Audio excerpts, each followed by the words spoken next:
Kung ikaw ay naghahanap ng makakausap. Heartline. Kung ikaw ay nangangailangan ng isang kaibigan. Heartline. Daluyan ng iyong damdamin at daluyan ng iyong bawat saloobin. Heartline. Kung saan pinapakinggan ang iyong nararamdaman.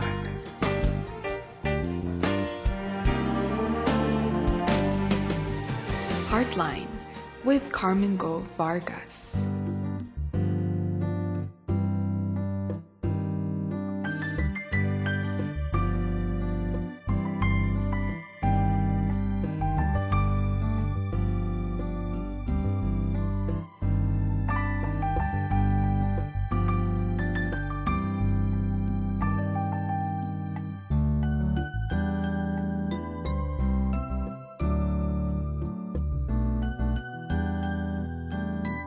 Makinig sa mabuting payo at siguradong ayos ang buhay mo.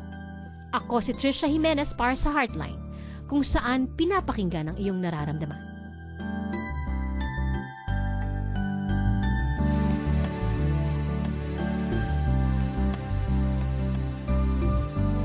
Heartline with Carmen Go Vargas.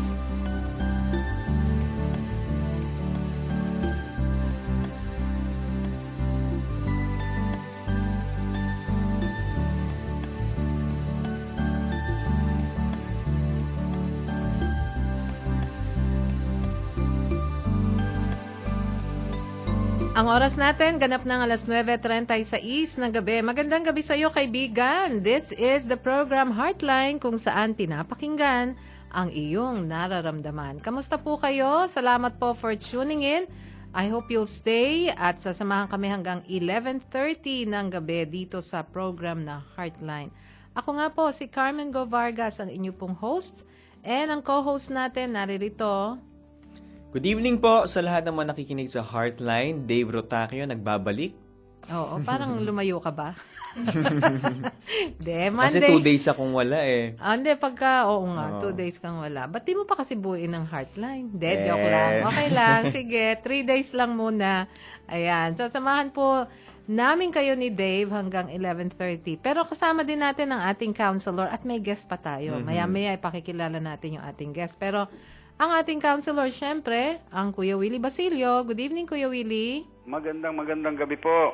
Yes, kamusta kayo, Kuya? Ay, biyaya ng Panginoon at patapos na yung pagtitipon ng mga, actually ito ay yung pastors' wives ng Marikina at nag-fellowship sila dito sa Marikina Christian Fellowship. Yung mga mister nila, mga pastor natin, naghatid sa kanila kaya nag-fellowship na rin kami. Ayun, okay. By the way, Kuya, mamaya may kasama tayo, pakikilala natin. Pero mag-anyaya muna tayo. Ang pag-uusapan ho natin ay, although pwede naman kayong sagutin ni Kuya Willie, pero gusto namin magdagdag ng isang expert dito at meron pa siyang sinulat na libro. Kasi po, ang tatalakayin natin sa gabing ito, Before You Say I Do. Yan. O, di ba, Kuya? Ganda nun, no? So, kasama natin ang love-struck author na si Pastor Ronald Molmisa o si Kuya Ronald. Mamaya, mas pakikilala siya ni Kuya Dave. Mga kaibigan, pwede kayong mag-text sa amin, pwede kayong mag-Facebook at pwede kayong tumawag. Yan, ang mga pwede nyong gawin. Pwede kayong tumawag sa 654-3322. Malangaw ba, Ate Cam? Malangaw. Hindi ko alam saan na naman ang gagaling ang mga langaw dito. Nakakapasok sila sa natin, no? Yung mga maliliit. Oo, yung maliliit. Anyway, nilalangaw na ako, Kuya, buhay pa lang ako. Ano ba yan? 654-3322, local 401. Saan sila magte-text, Dave? 2299, just text DZAS space your question. Isama nyo na rin yung pangalan ninyo at ipadala mo yan sa 2299. Hanapin mo rin kami sa Facebook Heartline FEBC. At pwede kayong mag-check na ngayon para makita nyo ang itsura ng ating guest. O, di ba? Oo, natatawa ka, Kuya. Kilala mo siya, di ba? Opo. Oo, isa sa mga author natin yan. Ayan. So, sige po. Call us up, text us, or visit our Facebook. I-like nyo kami para maipost nyo na ang inyong tanong. At sabi nga ni Kuya Dave, sinek niya na kanina, may mga tanong na agad. Kapag ka ganito talagang mga usapan, usaping pag-ibig, Oo. napupuno ang ating inbox. Tama. Pero gusto namin yan para mas makatulong kami sa inyo. Ayun. Hindi naman si Kuya Dave ang unang nagtanong. Mukhang may palihim na silang usap yata. ni May mga Kuya. tanong din ako, Pastor, pero mamaya na. Sige. Ipakilala mo na, Dave, ang ating guest. Sige, ito ay madalas nating napapakinggan sa iba't ibang programa dito sa DZAS, sa Family Matters. At makailang beses na din siyang bumisita sa Inspirations Unlimited. At napapakinggan din natin siya sa Pinoy Connection dahil merong Love Struck Radio. Ayan ang dapat i-promo nyo din mamaya, ha? Sige. Siya ay ang head pastor ng Generation 316 Ministries. Wow. Na ito yung organization na focused sa mga kabataan. Siya din ang executive staff ng National Youth Commission ng Philippine Council of Evangelical Churches. Mula siya sa UP Diliman. Sige. Walang iba. Ang tawag ko nga sa kanya, Love Guru. Pero hindi ko alam kung tinatanggap niya yun eh. Magandang tanongin din natin mamaya yung wife niya. Bakit? Buti nandito. Sige. Mga kaibigan, Pastor Ronald Molmisa dito sa Heartline. Isang mapagmahal na gabi po sa ating lahat. Opo. Love Guru, palagay ko, Kuya Ronald na lang. Sige. Kasi baka masadong mataas ang expectations eh. Kuya Ronald lang, Kuya Ronald. Kuya Ronald. Magandang gabi sa'yo, Kuya Ronald. First time ko dito, Ate Carmen. Oo nga. Fan na fan mo ang Nanay mo. Nanay ko. Nakikinig si nanay. Yan. Naku po, yung edad ko na pag-aalaman tuloy. Ayan. Okay lang. Anong pangalan ni nanay? Yan si Nanay Sita na nakikinig ngayon. Sita. Ano yung full name ni nanay? Rosita. Rosita Kala Molisa. ko Carmencita. From Sorsogon. Yan. Carmen Sida ka ba? Ako si Carmencita Sita. kasi. Oh, Hello, Carmencita. Nanay Sita. Ayun. At si tatay? Si Tatay Boy. Sinabihan ko sila makinig sila. So, nakikinig sila ngayon. Ayan. Good evening po, Nanay Sita at Tatay Boy. Meron kang kasamang love mo Yan, dito. aking mga binata at gwapong mga staff. Kapatid ko si Marlon and then si Nestor Mugat Jr. Dapat pala bumati muna sila saglit. Mahihiyain eh. Pasok lang kayo, sandali, at bumati kayo. Pero kasi alam mo, pag nandito sila, hindi nakabukas yung monitor. Ganun So, ba? mas maganda doon nga sila. Lalo na makikinig daw sila sa iyong Mga payo ba? payo mo. Malamang punong-puno na yan ng advice from Pastor Ronald. Dapat Madalas mong kay kasama Dave eh. yung Ah, nakadedicate yung programa eh. Kay Dave. Wag mo naman i-on the spot si Dave. Kuya Willie, on the spot, susumbong ko nga sa inyo. Kakampi ko kayo, sila magkakampi. Parang ganun eh. May away kagad, At ipakilala mo ang special mo, Kuya Ronald. Ang aking ever supportive na ex-girlfriend kasi asawa ko na siya ngayon. Aha. Si Ate Gigi. Mahihain din si Ate Gigi. At, Ay, Gigi, we need to ask you, ha? Ate Dito ka Gigi, sandali. punta ka dito. Mamaya, sige, mamaya. Siya. Kasi tatanungin ko siya, gaano Sige. niya pinahirapan si Ronald? Yan ang question natin dyan. Mamaya. Sige. Although medyo may konti na akong background kasi naikwento na ni Pastor Ronald. Pero ayan. Sa gabi, hindi pa namin Oo. narinig. Ako, hindi ko narinig yan. Kaya aalamin natin yan. Pero batian mo na tayo, Kuya Willie. Gusto niyo pong susugan na yung bumati na si Kuya Ronald. Pamaya natin siya ulit pababatiin kung may iba pang habol. Sige po. At advance greetings po para sa mag-asawang Art at Baby Velasco. Bagaman sa 7 yung kanilang anniversary ng kasal, pero magre-renewal ng vows sila sa linggo on the 11th. 30 years ng pagsasama nila bilang mag-asawa. So binabati natin ang Velasco couple. Ganon din po, bagaman ang mister nito ay nasa barko kasalukuyan, Kuya Ben at Ate Rose Odenya sa August 8 naman. Belated happy birthday kay Kuya Nelson Gan, Grace Laksa on the last July 28th. Tapos nung Agosto 2, Herminia Labiran, Johan Manliklik. Nung linggo, si Mayumi Pe Benito, isang cute na bata ito. Si Sherwin Comlat, Christian Fajardo, at ang 16-year-old na panganay ni Pastor Mix Poha, si Darlene Poha, at Kuya Aldrin Yanga. Sa 6, si Tita Mortiz, ang kabiyak ni Captain Jojo Mortiz. Sa 7th, si Barb Stan, bagman nasa abroad. Si Angie Javier, Kuya Ben Apiag, binabati natin siya sa kanyang kaarawan din. And on the 9th, si Alien Francis Sabater, si Felicitas Recare. On the 10th, sa Sabado po, Giancarlo Gomez at Carla Alfonso. Binabati po natin sila. And of course, ang mag-asawa pong Mon at Shelo Valenzuela, pinagpala po sila ng kanilang unang baby noong Biyernes. Salamat sa Panginoon. And of course, yung pong Patricio couple, pangalawang baby nila na cute. Ay, pagpalain po kayo ng Panginoon at magandang biyaya mula sa Kanya. Praise the Lord. Hello po at praise the Lord sa inyong mga biyaya. Okay. Meron lang ho tayong paanyaya itong week na ito. Ang Back to the Bible po ay merong, hindi lang week na ito, month of August pala. 100 each na po yung mga libro nila ng CSM, kaya book on sale. So, try to get your copy na this month of August. Ayan, meron ako nakitang nakapost dito. Hi, Ma'am Ann Ardina. At siya at si Dr. June Ardina ang magiging guest ko on Friday. Ayan. Okay. Kuya Ronald, may pahabol ka? Mamaya na. Mamaya na siguro. Mamaya na raw. Marami din daw eh. Sige. Music muna tayo. Nagsisenyas na kay Gigi. Sulat mo. Kung ano yung susunod. Sige. Music muna tayo. Gary Granada sa awitin niyang Kapag Sinabi Ko Sa'yo.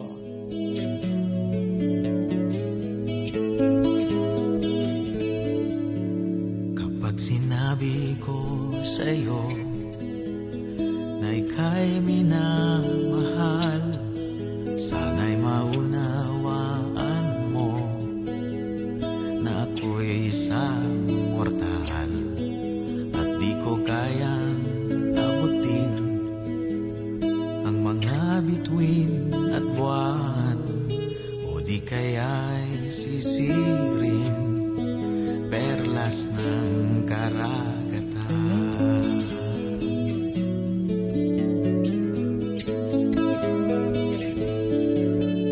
Kapag sinabi ko sa'yo na ika'y iniibig, sana'y maunawaan mo na ako'y taga-daigdig, kagaya ng karamihan, karaniwang karanasan, dala-dala kahit saan, pang-araw-araw na pasan.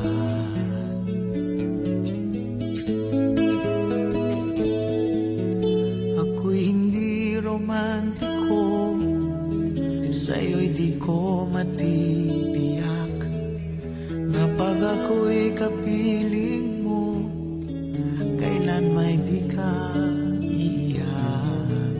Ang magandang hinaharap, sikapin nating maabot.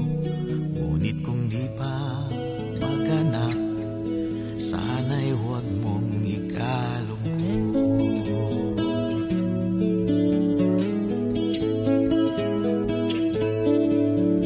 Kapag sinabi ko sa'yo na ika'y sinisinta, sana yakapin mo ako.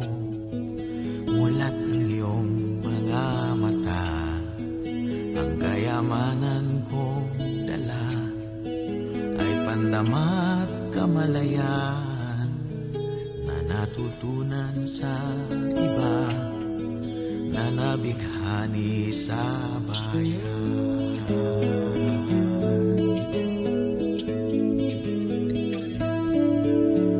Halina't ating pandayin isang malayang daigdig, upang doon payabungin isang malayang pag-ibig. Kapag sinabi ko sa'yo na ika'y sinusuyo, sana ibigin mo akong kasama aking mundo.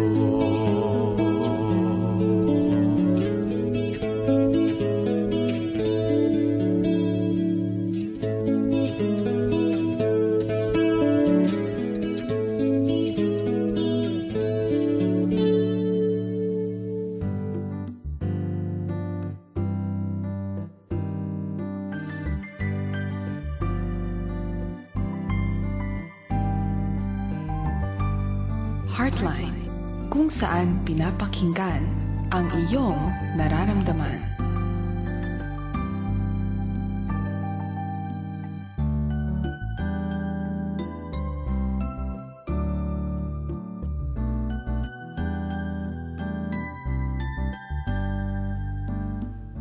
Ang oras, alas 9:50 na ng gabi. Good evening, ako si Carmen Go Vargas. Dave Rutacchio. At salamat po for tuning in dito sa program ng Heartlines. Please stay with us hanggang 11:30. Masayang magiging kwentuhan natin. Ang dami ho natin ngayong Monday na ito. Minsan, konti lang tayo pero ngayong gabi marami. Kasama po rin natin syempre ang Kuya Willie Basilio. Hi, Kuya. Hello po. Ayan. At kasama natin si Kuya Ronald Molmisa. Magandang gabi po sa ating lahat. Ayan. Ginigreet ko lang muna na magandang gabi ang pinakamamahal na brother ni Chris Villanueva, si Roldan, na nakikinig ngayon from Japan. Ayan. Si Roldan ba, Chris, ay single? Tamang-tama sa kanya at sa'yo ito. Ayan. Okay. Kasama natin sa round table na ito, ay hindi actually round. It's a half. Oblong and a half court. Ayan. Ang misis ni Kuya Ronald. Kuya Willie! Yes. Alam mo na yung love story ng dalawa, no? Oo. Oo nga. Ikaw yata ang kasama nila nun sa Family Matters, no? Yes. Ayun. Oh, magandang gabi sa'yo, Gigi. Good evening po. Mahiyain kasi talaga si Bigla nga. Teofila. Good evening po, Pastor. Biglang tinuro muna Ayun. Sige. O, ano itatanong natin sa kanila? Dave. Alam mo, Ate Cam, ikaw lang Ano? nakapagpasalita kay Ate. Bakit? Kasi, maliban sa family kasi pinipilit ko si Ate Gigi na magsalita tuwing nagigess si Pastor Ronald sa IU Alam ko na Ayaw bakit. Kasi, bata lang kasi ako. Oo. Ate ko ate. Kasi inuunahan ni Pastor Ronald na mahiyain siya, kaya yun. Kaya lalong nagiging mahiyain. Hindi na po mahiyain ang aking asawa. Huwag mabula ngayong gabi ito. Ayan. Married na pala yung kapatid ni Chris, si Roldan. Hello, Roldan, at sa iyong misis. Okay. Question tayo ngayon. Si Kuya Ronald ay meron ng 2 libro, Love Struck, at meron siyang lalabas this coming September. Ano Yes. nga title nun? Love Struck po, the sexy edition. Sexy Edition. Yung una po kulay puti, yung pangalawa hawak nyo ngayon kulay Pula. pula. Baka yung pangatlo kulay black. Black. Oh. The Little Black Book. Anong nilalaman nung una? So, yung una would be, ang mensahe niya lang hintay-hintay muna. Huwag excited much pagpasok sa relasyon. Yan ang pag-uusapan Yan, natin, before you say I do. Okay. Yeah, so, ang pangalawa? Yan, singles edition, well, ayun na yung mga issue ng mga marryable, tsaka yung mga singles. Young adult. Young adults, yan. Oh, ito rin pala ang pag-uusapan natin. Parang ang dami natin pag-uusapan. At ang pangatlo, Yung pangatlo kasi mga sex issues yun na laging tinatanong sa aking counseling.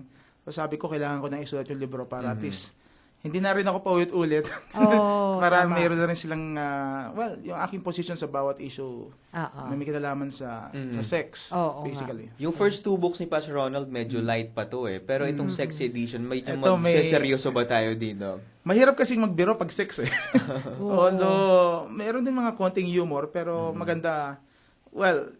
magandang malaman din ng mga kabataan yung paano tinitignan ni Lord yung mga usapin tungkol sa sex. nakakatuwa yung isang book lang yung hawak ko, yung second book niya. Ito kuya, mga title. Sensationally Single ba? Usually, boring single Ikaw, sensationally single. Ito yung pangalawa, chapter 2, You Were Born This Way. Parang kanta yun Chapter 3, ang cute. Nanliligaw o naliligaw? Ayan. Yung chapter 4 ay common. Usapang MU. First move sa online romance. Chapter 5, How Do I Love Thee? Oh, let me count the ways. Chapter 6, curious ako. Love versus zombies. Galing And 7, single and ready to mingle. And chapter 8, before you say I do. Doon pala tayo. Yan. Kasama natin si Gigi, his wife, para tanungin natin, Gigi, answer honestly. Ginamit ba lahat ito ni Ronald sa'yo, yung nakasulat? Kaya napa-oo ka? Hindi naman po lahat. Hindi lahat. Ano yung tawag yun? Hindi naman po lahat na nakasulat yan. Based din po sa lahat po ng mga nagpapakounsel sa kanya, mga kabataan na nakakasalamuha po namin. Kaya marami pong may mga ganyang experiences na mga kabataan. Okay. So, hindi ka naman pinag-practice ni Pastor Ronald, ni Kuya Ronald. Well, marami dyan, siguro. Well, almost. Ba't hindi mo pinapasagot si Gigi? Sige, Ate G, ikaw naman. Kuya Willie, magtanong ka lang on the spot ng dalawa. Gigi? Hindi ka naman pinag-practicean. Ay, hindi naman po. Ang galing ng sagot. Oo. Secured ka kay Kuya Ronald. Siyempre po. Pero ang tawag dito, at least makakasiguro talaga si Gigi that she's the personal, mahal na mahal ni Kuya Ronald kasi talagang nag-ingat siyang maigi at yung mga natutunan niya, yun ang nasa libro, Tama. Sige Kuya Ronald, as you were saying, sorry Well, yung mga nakasulat kasi dyan sa Love Struck Singles Edition, well, katulad ng yung chapter, yung isang chapter yan, yung How Do I Love Thee. Palagay ko ayun yung parte na talagang base sa aming karanasan. So parang ayun yung aking mga tips kung paano ligawan, paano mapanatili yung init ng pag-ibig sa isa't isa. So nilagay ko dyan, may isa ako nilagay dyan, be an I love you enthusiast. Yung kapag kayo may partner, hanggat maaari, huwag niyong kalilimutan. Kahit hindi kayo expressive, just say I love you every day. So, maaaring sa iba parang corny, pero hindi You may never know kung kailan mo siya huling makakasama. So, lalo na mga babae na mahalaga sa kanila yung yung pagpapakita ng affection. No? So, isa yan sa aking mga tip. Naging covenant mo ba yun, Kuya Pastor Ronald, kay Ate Gigi? Tinanong ko kasi siya paano ko mapapakita sa iyo na mahal kita? Isang mensahe na gusto ko ipaabot sa mga mag-partner, kailangan yung love language mo, in a way, ay yung gusto ng iyong partner, hindi yung gusto mo lang o yung preference mo.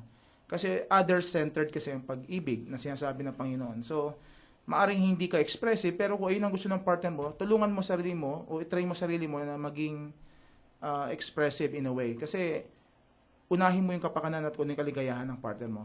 So, tinanong ko siya, ano bang gusto mong gawin ko para at least mapakita kong pagmamahal ko sa'yo. Kasi ako, giving kasi yung love language ko. Yung I like to give. Okay. Kahit malilit na bagay, kaya ang dami Receiving gifts yun. Oo. Okay. So, sabi niya, well, gusto ko, sinasabihan mo ko ng I love you every day. Kaya, pangako ko na sarili yan, kahit nasan kami. Kaya pala sinulat mo din dito. Yeah. Isa yan sa nakalagay dyan. Kahit medyo nagkakatampuhan. Pag nagkakatampuhan, yun, hindi po pwedeng tumagal yung tampuhan. Mainly because kasi nasa ministry din kami. We're also accountable sa mga bata. Hindi ka pwedeng tumayo sa pulpit na meron kang problema. Kaya dapat isettle yan as soon as possible na pwede siya masettle. That is one of the wonders ng ganyang naging ugali. Nakakatulong mabuti talaga doon sa hindi kakailanganing magtagal yung tampuhan. Paano mo nga naman sasabihin with all the sincerity of your heart na I love you kung may tampuhan. So, gagawa ng paraan na matapos ka agad para malambing na masabi bago matapos yung araw na I love you. Yeah. Nangiti ako kasi pareho kayong pastor. Pareho kayo naglilingkod sa isang kongregasyon. Parang ang hirap, Kuya Willie, no? Kuya Ronald, na galit ka sa asawa mo, tapos haharap ka sa congregation. Love one another! Kaya ang usapan namin, gato lang. Huwag tayo mag-aaway pag Sunday, ha? Isa yun sa aming pinag-usapan, hindi tayo pwede mag-aaway pag Sunday.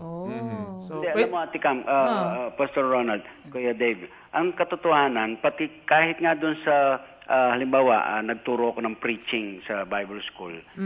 Isa sa mga pinag-uusapan yung halimbawa, may tampuhan kayo ni Mrs. Sabado ng gabi, may problema, pagkatapos tatayo ka sa behind the pulpit to preach. May mga realidad na ganyan, kinakaharap ang mga lingkod ng Panginoon. In fact, mayroong mga iba na yung bang tatawag sa kapwa niya, pastor, para mapasaklolo dahil yun nga, may tampuhan sila ni Mrs. Ganyan siya ka-practical.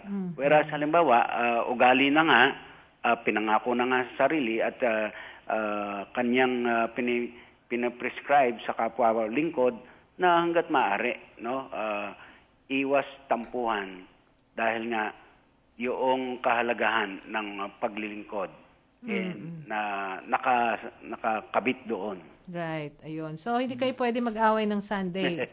Pwede Monday na. Saturday pwede ba, Gigi? Ano ba? Hindi rin po. Hindi rin. Hanggat maaari hindi. Hanggat Pero may maaari mga po, pagkakataon talagang hindi maiwasan. Oo. Kasi nangyari na sa amin nung kami mag-boyfriend, mag-girlfriend pa lang. Gitarista kasi ako sa music team. Okay. Siya yung mga nganta. Okay. Minsan pa nag-aaway, yung worship nagiging praise. Oh. Alam niyo Paano yung lumalakas yung yung hagod ng gitara.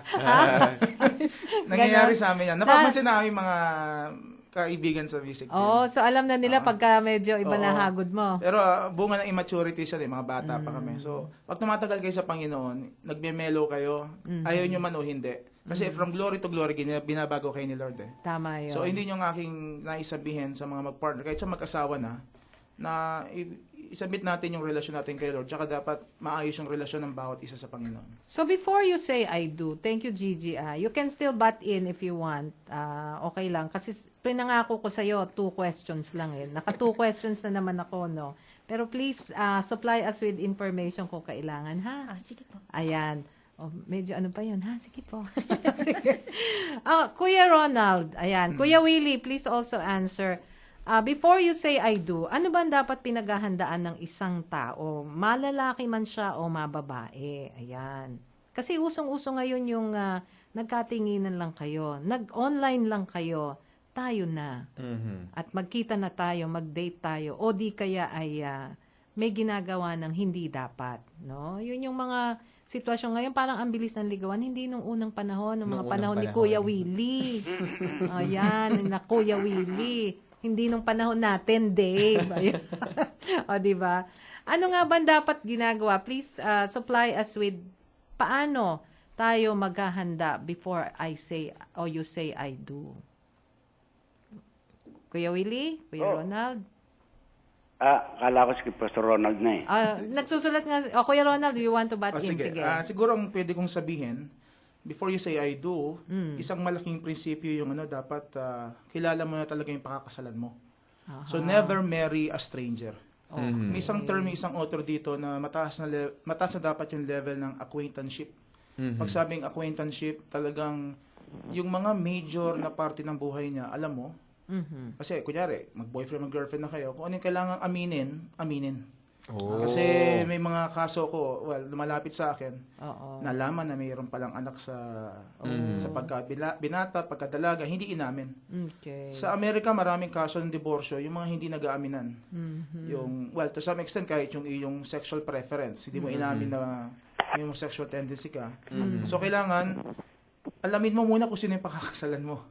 So, kaya ang payo ko, yung mga mainipin, yung nag-aasawa lang kasi wala na sa kalendaryo yung edad. Okay. Ngayon kanina lang, meron akong kausap. May konti siyang takot na baka tumandang dalaga daw siya. Okay. Sabi ko, huwag mo isipin yung pagtandang dalaga kasi at the end of our lives, saka at the end of history, si Lord naman yung ating magiging partner. No? Sa heaven, wala na namang marriage eh. So we will be Kaya nga like nagmamadali na siya. dahil gusto pa lang maranasan ba yung Bago mo mag-heaven. Ano? Pero sabi ko na lang, ipag-pray mo sa Panginoon kasi naniniwala ako that if you always delight yourself in the Lord, marami akong mga kaibigan, sa una talagang gustong-gusto nila mag-asawa. Pero nung nag-enjoy sila kay Lord, nag-enjoy sila sa ministry at pagtulong sa kapwa. So, sinabi ko rin sa libro sa Love Struck Singles Edition, that marriage is not the end-all and be-all of life. Tama. So, marami itong mga kaibigan, singles, pero masaya sila. Pero sabihin natin na talagang hindi sila talaga nagtatangka ng magkaroon ng partner kasi masaya na sila sa Panginoon. Right. So, yun ang aking unang masasabi, never marry a stranger. Kilalanin mo yung mga pangasawa mo. So, magandang dagdagan yan. Before you also marry, do not be a stranger to yourself as well. Kilalanin din ang sariling mabuti. Yan pa rin ang isang aspeto ng pinag-uusapan natin, Ate Campos Ronald. Na talagang ready na ba? No? Sa kabuuan ng aking pagkatao, sa isip, sa kalooban, sa espiritu, sa ekonomiya, sa material, kabuuan ko, ready na ba ako? No? Kasi may mga pagkakataon na ang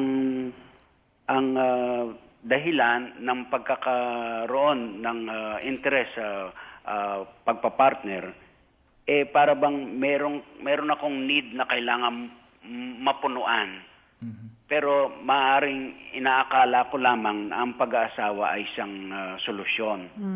Oo. Right. Yung pala hindi, no. So hindi ko na babalik pa 'yon kapag ka nangyari na. Iba pang mga bagay na mababanggit, pero isama natin diyan yung kahandaan ng mismo na tao. So, both ways. Handa mo ang sarili mo, kilala mo ang sarili mo, and sabi nga din ni Kuya Ronald, kilalanin mo yung gusto mo mapangasawa. O, magandang before you say I do talaga yan. Matanong ko lang, Ate Cam, kay sige. Pastor Ronald, kasi sabi niyo po na ayan ay bago ka mag-asawa, dapat kilalanin mo muna yung magiging kapareha mo. Pero kapag papasok ka pa lamang sa isang relasyon, boyfriend, girlfriend, dapat ganun na din ba yung level? Ang payo ko ganun din. Kasi nagkakaroon ka ng boyfriend o girlfriend kasi ang intention nyo, supposed to be, dapat ganun ang intention, ay maganda para sa pag-aasawa.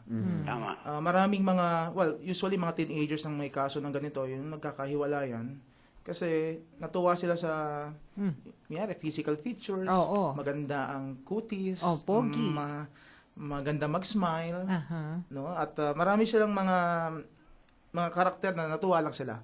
Pero yung inner values and character, hindi nila nakita yun. Nung sila yung naging mag-boyfriend, mag-girlfriend na, doon nagkaalaman. Oo nga. So kaya madali sila mag-split. Kuya Ron, may kwento nga na i-share sa atin merong nobyo na lumapit sa pastor nila, nagsasabing gusto na silang magpakasal. So tinanong ng pastor, bakit niyo gustong magpakasal na? Sumagot yung lalaki, ang sabi daw niya ay, kasi po ang pungay-pungay ng mata niya. Pakakasalan mo sa pungay ng mata, pagkaman okay lang na pero yun na ba ang pinaka, no? Parang mababaw sa inaasahan. Oo nga. Naku, pag ganyan ang mga sagot nyo, teka muna. Huwag munang magmadali. Kaya isa rin, yung masingit ko na rin, sa mga mag-aasawa, dapat yung mga pastor nyo, dumadaan din kayo sa counseling sessions. Oo. Kasi may mga pagkakataon, minsan nabibigla lang. Oo nga. Kaya dapat inaalam din natin ano yung talagang dahilan bakit kayo mag-aasawa. Kasi iba-iba rin kasi ng reasons eh. Oo. Ang totoo niya, meron nga magkaiba rin talagang dahilan ba't sila mag-aasawa. Yung isa, naiinip. Yung isa, wala lang, napilit lang ng babae, something like that. At yung sinabi mo, dahil mahuhuli na sa Mahuli biyahe. na sa biyahe. Pressure. Maraming ganon. Kaya dapat, I would still suggest, I would really suggest, highly recommended ko na dumaan kayo sa counseling sessions leading to their wedding and marriage sa inyong mga pastor. Magpaturo kayo at magkaroon kayo ng session for that. Yung pre-nuptial counseling. Oo. No? At attendin kayo ng mga ng mga ibang mga seminars about that About ligawan. Yeah. Kuya Willie. Yeah, tayo namang mga pastor bahagi ng ating tungkulin. Lalo't binigyan din tayo ng authorization to solemnize marriage ng ating batas, tungkulin natin na magbigay ng pagpapayo bago hanggat maaari nga sana kung mapaghihiwalay pa, paghiwalayin Bakit? Para lang masiguro talaga na pagka nag-commit na sila dyan, yun na. Okay, sigurado na. Ayan. Meron pa ba kami dapat maalala rin o isipin before we say I do? Before you say I do. Sinabing we, parang ang dami nating isang kasal. Kuya Ronald. Siguro, I don't know kung madidiscuss ko in one sitting and one discussion ito. May tatlong F akong nakikita na crucial. Sige nga. Yung family, yung faith, and yung financial aspect. Oo. Unahin ko yung family siguro. Tandaan natin na pag tayo mag-aasawa, hindi lang tayo magpapakasal dun sa ating kapartner. Pinapakasalan din natin yung kanilang pamilya. Kaya crucial ito na magkaroon ka rin ng intentional na ugali na sila'y kilalanin, mahalin, at tanggapin siguro kung kailangan. Kasi maaring yung background ng iyong partner hindi ganun kaganda. Pero since mahal mo siya, you have to accept that fact na hindi maganda yung kanyang family background in many ways. So, mahalaga din na aalamin mo nga saan ding pamilya galing ito. Yeah. So, kung hindi ka rin ready, wag mo na rin siyang ligawan o wag mo na lang sagutin. May sinasabi kasi ako na mga sa sarili mo, meron ka ring mga negotiables at non-negotiables in a way. Okay. Ito yung mga personal na mga standards sa sarili mo. Pag sabing negotiables, ito talaga hindi mo pwedeng compromise. Yung sa faith. Sa ating Kristiyano, for example, yung faith, kung seryoso ka, never compromise what I call yung 6:14 rule. Yung 2 Corinthians 6:14. Do not be equally yoked with unbelievers. So, meron din naman mga non-negotiables yan. When you say negotiables naman, yung kahit konting sumabit ng konti, pwede mo nang tanggapin. Kunyari, ang gusto mo ay maputi. Pero kung kayo manggi, pwede na siguro. So, papag-uusapan yan. Pero may iba nga nagbabago pagka pwede na. Parang ganon. Pero Physical sabi ko lang naman, yun. yung mga negotiables kasi, madalas na na nako-compromise yan, lalo na pag talagang tinamaan ka ng pag-ibig, kumbaga. So, basta ang importante lang, do not settle anything for anything less. Yung meron kang standard sa sarili mo. At the same time, kailangan naman biblical. Huwag naman masyado kang mataas ng expectation mo, baka wala ka na mga pangasawa. May ganun kasi akong mga kaibigan, na taas-taas ng standards, Oo. na halos wala na. Siguro kung dilibutin mo buong mundo, palagay ko, kung angel na yata hinahanap mo something like that. No? Basta sa akin, balik ko dun yung family. Okay. Kasi isa pa, ito crucial, handa ka na mag-asawa kung you're already ready to leave your parents. Kasi ang disenyo ng marriage is you would cling to your partner, Right. you would cleave to your partner, you would leave your parents. Oo. Kasi mahirap naman yung pagkatapos ng kasal nyo, doon ko pa rin sa magulang mo. Oo naman. Maraming mga implikasyon yan. Oo. So, palagay ko, isa yan yung family. Kawawa rin ng magiging asawa mo na makikisama siya kaagad-agad. Una nga, nag-a-adjust na sa'yo, mag-a-adjust pa sa family. Tsaka mahirap po na dalawang reyna sa bahay. Ay, tama ka dyan. O dalawang hari. Dalawang hari. Paano naman, Pastor, kapag sobrang ayaw talaga ng mga magulang ng babae sa lalaki? Kahit na anong effort, mag-boyfriend-girlfriend pa lang sila. Pasagot natin si Pastor Willie. Alam mo, karaniwan, ang isang sinasagot ko dyan, Kuya Deb, ay yung pansinin natin na yung magulang, ang kanilang ginugusto lamang ay yung kapakanan ng kanilang anak. Amen. Madali sabi, tinitingnan kung ito ay liligaya ba sa iyo bilang manliligaw o magiging asawa niya. At kapag halimbawa, dahil sa panahon ng ligawan ay talagang magkikilala ng mabuti, no? Kikilalanin mabuti ang nililigawan tsaka ang nanliligaw. Pagka naman naipakita ng manliligaw yung dalisay, yung intensyon na ganoon at hindi mapapahamak ang anak, ano rin darating ang time na lulubag At diyan natin ma-appreciate yung actually ito ang pinakakahulugan sa tingin ko noong bahagi ng seremonya ng kasalan na merong giving away. Yes. Kasi ang sinisignify noon ay kaya malayang iniabot na ang kamay ng anak doon sa lalaki dahil sa totoo lang ito na ang lalaki na kanyang parang approved para sa kanyang anak. Sa kanya. Ibig sabihin noon talagang ito ang lalaking pumasa among others. Kaya malaya niyang binibigay. At yun yung giving away sa seremonya. Yan, maganda yun, yung punto na nandun yung parents. Ay, tama naman. Kaya nga minsan, ang pinakamagandang mga weddings na naatinan ko, yung kompleto yung parents. Kasi symbolic yun kaya nga dapat kapag kasal ng anak mo, dapat kahit saan ka mandupalop ng daigdig, dapat darating ka. Kasi importante itong bahagi ng buhay ng iyong anak. Na talagang, this is a declaration na, kunyari ako'y lalaki, iaabot sa akin yung kamay ng kanilang anak.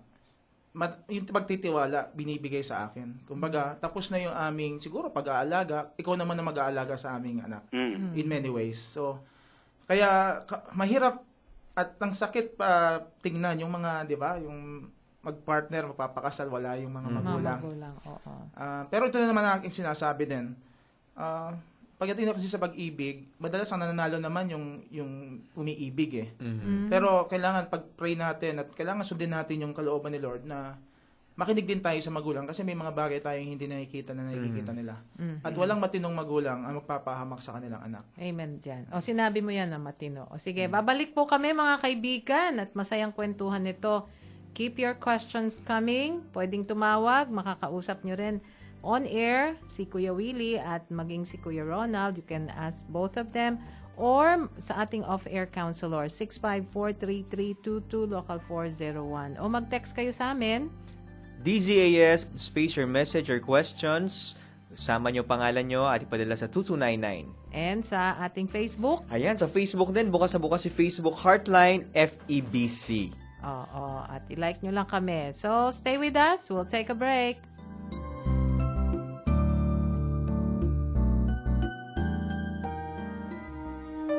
May nadarama ka bang malalim na kalungkutan?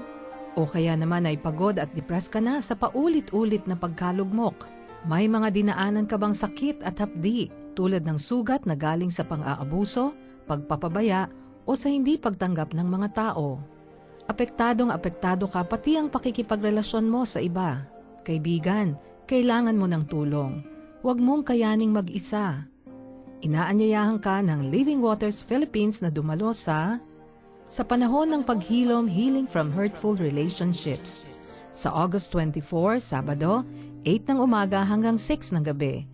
Gaganapin sa Meralco Multipurpose Hall, Pasig City. Para mag-register, tumawag sa 910-0777 o mag-text sa 0927-284-5037. Hanapin si Vicky o si Juliet. Maari ring bumisita sa website na www.livingwatersphilippines.org. Bukas din ang gawain ito para sa mga leader ng iglesia na nagnanais na maging isang ligtas na komunidad ang kanilang simbahan para sa mga basag at mga nasaktan. Ang sa panahon ng Paghilom Conference ay sa pagtutulungan ng Living Waters Philippines at 702 DZAS, agapay ng sambayanan. You're not alone. I will be here for you. Somewhere in the night, somewhere in the night, I'll shine a light. Ikaw ba kapag na-inlove hindi na nagme-minor? Hindi nag-iisip? O sige lang ang harurot? Baka mangyari niyan. Ano? Ba't di ka nag-ingat? Hindi ko naman kasalanan Disgrasya! Sa pag-ibig, huwag masyadong mabilis. Matutong maghintay.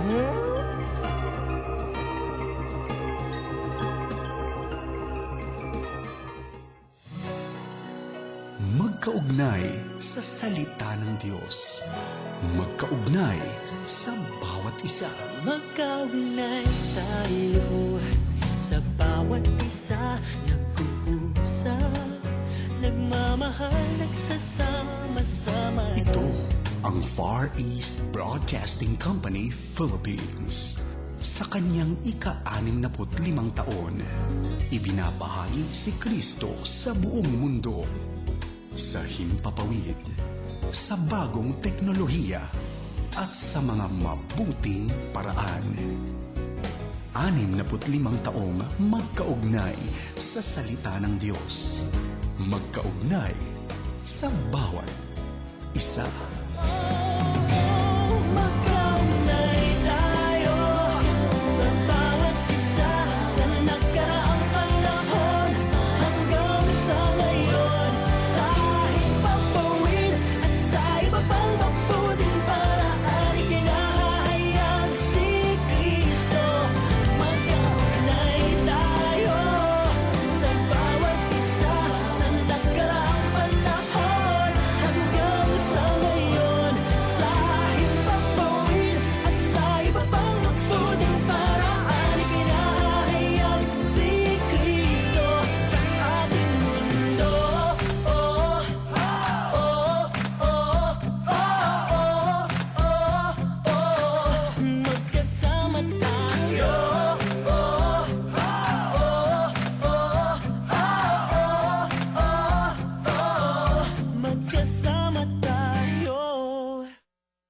Heartline.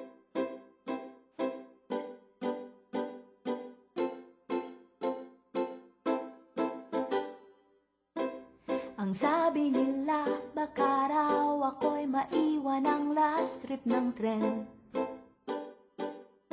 Kung mali naman ang destinasyon ng pagsakay, aanhin.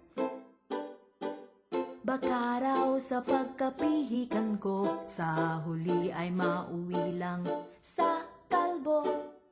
Okay lang yon, kung gwapo naman nakamukha ni Cesar Montano. Ako kasi ay hard to get, di basta-basta pamimigay ang pag-ibig ko. Ako nga ay hard to get, hindi kung sino-sinong magmamay-ari ng puso. Ako sadya'y naghihintay sa lalaking pipiliin namin ni tatay. Kaya it's easy to say, ako ay hard to get. Tururu, tururu. Siya ay hard to get. Ang sabi nila, baka raw ako'y tumandang isang dalaga. Uuga-uga. Kung sagaba lang sa paglilingkod, kailangan pa bang mag-asawa? Baka raw sa pagmamatagal, mauwi lang ang beauty ko sa bungal. Okay lang yon, basta ang pustiso'y wag lang matatanggal. Ako kasi ay hard to get, di basta-basta pamimigay ang pag-ibig ko. Ako nga ay hard to get, hindi kung sino-sinong nagmamay-ari ng puso. Ako sadya'y naghihintay sa lalaking pipiliin namin ni tatay. Kaya it's easy to say, ako ay hard to get. Kasi ay hard to get, di basta-basta pamimigay ang pag-ibig ko. Ako nga ay hard to get, hindi kung sino-sinong magmamay-ari ng puso. Ako sadya'y naghihintay sa lalaking pipiliin namin ni tatay. Kaya it's easy to say, ako ay hard to get. Hard to get, ako ay hard to get. Hard to get, I'm really hard to get. Hard to get, ako ay hard to get. Hard to get, I'm really hard to get. Hard to get, ako ay hard to get. Hard to get, I'm really hard to get. Hard to get, ako ay hard to get. Hard to get, I'm really hard to get. Hard to get, ako ay hard to get. Hard to get, I'm really hard to get. Hard to get, ako ay hard to get. Hard to get, I'm really hard to get. Heartline, kung saan pinapakinggan ang iyong nararamdaman.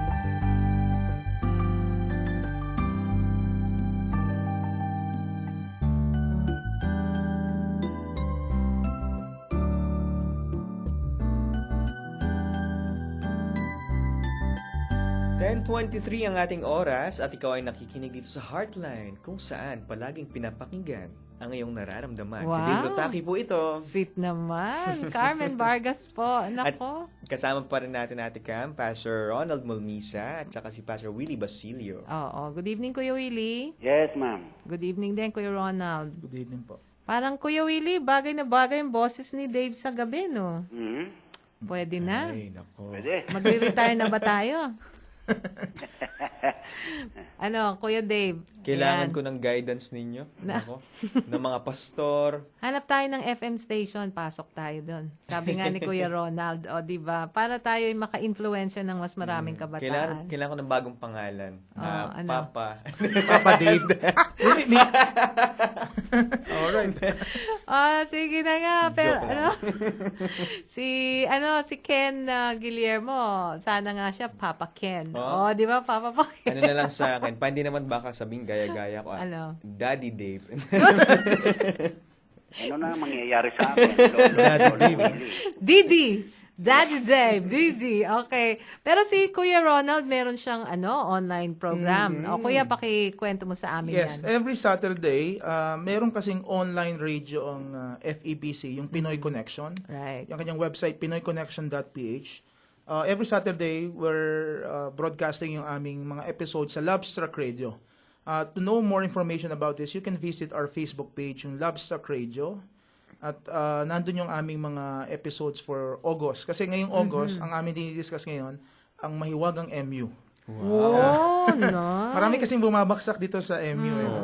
Yung akala mo kayo, pero hindi kayo.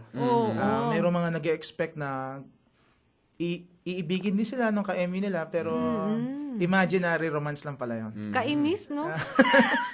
Okay. Nag-expect ka na ng lalab ka niya, tapos biglang gano'n. Bilang bawi. Parang mas madaming magka-MU ngayon dahil sa mga cellphones, sa Sinabi ko nga Facebook. rin, sinabi ko rin sa guesting ko kay Ate Heidi, kasi naging mas komplikado yung relationships ngayon. Meron ng online, offline, virtual, real. Marami kong kaso, ito nga, hindi ko makakalimutan. Nag-uusap kami, siguro mga 30 minutes sa chat, na kanyang sagot, sasagutin na ba daw niya yung lalaki na nanliligaw sa kanya. Akala ko naman, nakita na sila. Hindi pa. 2 years na sila nagchat-chat. Hindi pa Hindi pa sila nakikita. Saan? Hindi pa niya rin nakikita yung mukha ng lalaki. Saan sila nakatira pareho? Dito sa Pilipinas naman? Yung isa nasa ibang bansa. Isang Amerikano. So sabi ko, ingat-ingat ka dyan kasi hindi mo pa siya kilala. Baka mamaya Pero hindi ko rin naman sinasabi ng online relationships hindi natutuloy sa tunay na relasyon. Maraming kasong ganyan na talagang natutuloy naman kasi seryoso yung dalawang tao. At merong offline interaction. Yung nakikita sila. Yes. Minsan nga na-feature sa isang I think it's Jessica Soho, yung online, cyberspace na sila nakita. Yung Amerikanong sundalo pumunta dito sa bansa. At yung nag-propose ng wedding, nakatapat yung babae, pati yung tatay niya dun sa may iPad yata yun. Nag-propose yung lalaki. Wow. So, maaaring ang means in technology ginamit. Pero at least, alam mo, nakilala mo yung lalaki. Yes, oo. Lalayo pa ba tayo, Ate Cam? Si Ate LJ. Oo. Binisto mo eh. Pero pumupunta naman dito. Ay, oo. Nagpunta dito si John. John nga ba yon? Si John ba yon? Oo, yun. Minsan ako naririnig niya. Importante yun yung offline interaction. Right. So, yan ay every Saturday. Naulit kasi, nagsisimula siya 4 a.m. Okay. Then every 6 hours naulit siya 10 a.m., 4 p.m., and 10 p.m. Pero yung mga previous episodes po, you can download. Sa aking website, YouTube channel, Kuya Ronald 2011. Okay. So, doon yung makikita po yung mga episodes. Pero sa ating Pinoy Connection, may pwede bang i-download natin, Dave? Alam mo ba yun? Wala pa yata sa archiving na So, sa ngayon wala pa. So, sa iyo pa lang na Sa YouTube channel ko makikita ninyo. Ulit, ano yung YouTube channel mo? Kuya Ronald 2011. Okay. Yan. 2011. Pinopost ko rin kasi yung mga link dun sa Lovestruck Radio Facebook page. Audio lang to, no? Pastor sa Audio. YouTube. Oo. Okay, that's great. At least meron tayong way para makatulong pa sa ating mga kabataan. Okay, question na tayo from our Facebook and from our text Jack. Ito. Ano naman ito? Ayan. Meron tayong kaibigan, ang daming tanong eh. Oo. Ito muna sa text Jack. Okay lang. Ano yun? Teka, ikaw na muna, Dave. Parang di ko naintindihan. Sorry. Sige, Dave, mula sa ating Facebook, tanong dito, may kaibigan akong babae na na-in-love sa isang office mate niya na may girlfriend na for 2 years. Ngayon po ay mahal din daw po siya ng lalaki at yung pong treatment nila sa isa't isa ay parang mag-BF at GF na but without the knowledge of the man's girlfriend. Ngayon po ay hindi daw po maiiwan ng lalaki yung girlfriend niya dahil may covenant po siya sa Panginoon na hindi niya iiwan yung girlfriend niya. Kaya kahit daw po hindi ganon kamahal yung babae ay he will stay in that relationship. Ito yung tanong niya. Tama ba na gumawa ng covenant sa Panginoon tungkol sa isang taong karelasyon mo na hindi mo pa naman ganon kakilala? Di po ba dapat ay sigurado kang will ni Lord yun, yung tao before ka gumawa ng covenant? So, ang issue kasi dito, unang-una, magkaroon ng, well, that's a wrong move na merong karelasyon tapos pumasok sa relasyon. In itself, off yan. No? Off. Pero pagdating sa usapin ng covenant, well, bahagi rin ng aming series sa Love Sac Radio, yung mga naghihintayan din, yung mga covenantal relationships. Kapag ang relasyon sinuko nyo sa Panginoon, well, kung kayo mag-boyfriend, mag-girlfriend, of course, nakasuko sa Panginoon yan. At patuloy kayong lumalapit at patuloy kayong nagkakaroon ng intimacy sa Panginoon bawat isa. So, pagdating sa covenant, di ko alam kung ano yung gusto niyang itanong. Tama ba na what do you mean covenant? Yung, Parang, do you know the guy na muna? Yun yung sinabi nyo, know the guy, know God's will, bago ka gumawa ng covenant. So, is it right po ba na gumawa ng covenant sa Panginoon tungkol sa isang taong karelasyon mo na hindi mo pa naman ganun kakilala? Pero nabanggit nyo na yun kanina. yeah. Dapat Well, if you kilala. want to be biblical about that, whenever God would give a covenant, siya nag-i-initiate at yung terms niya. Si God. Hindi mo terms. So, mahirap sabihin na you're doing a covenant with God tapos in your own terms. Ayun. Kaya maraming mga sumasabit na after this year, ako yung at ito yung mga requirements ko. Kaya dapat pinagpe-pray nyo po yan. Your job is to know God's will. Kaya may elemento na kailangan nagpapa-counsel ka. And of course, reading the Word of God. At gabayan ka ng salita ng Panginoon. No? Pagdating sa mga covenantal relationships, nagkakaproblema dyan kasi minsan, lip service ang nangyayari. Kaya sabi nyo na sinusuko nyo yung inyong feelings. Umaaring kayo, no? Na may ka-embyo ka, for instance. Na wag muna tayo ngayon, siguro 4 years from now. Ang nangyayari dyan, kayo mismo ang gumagawa ng mga paraan.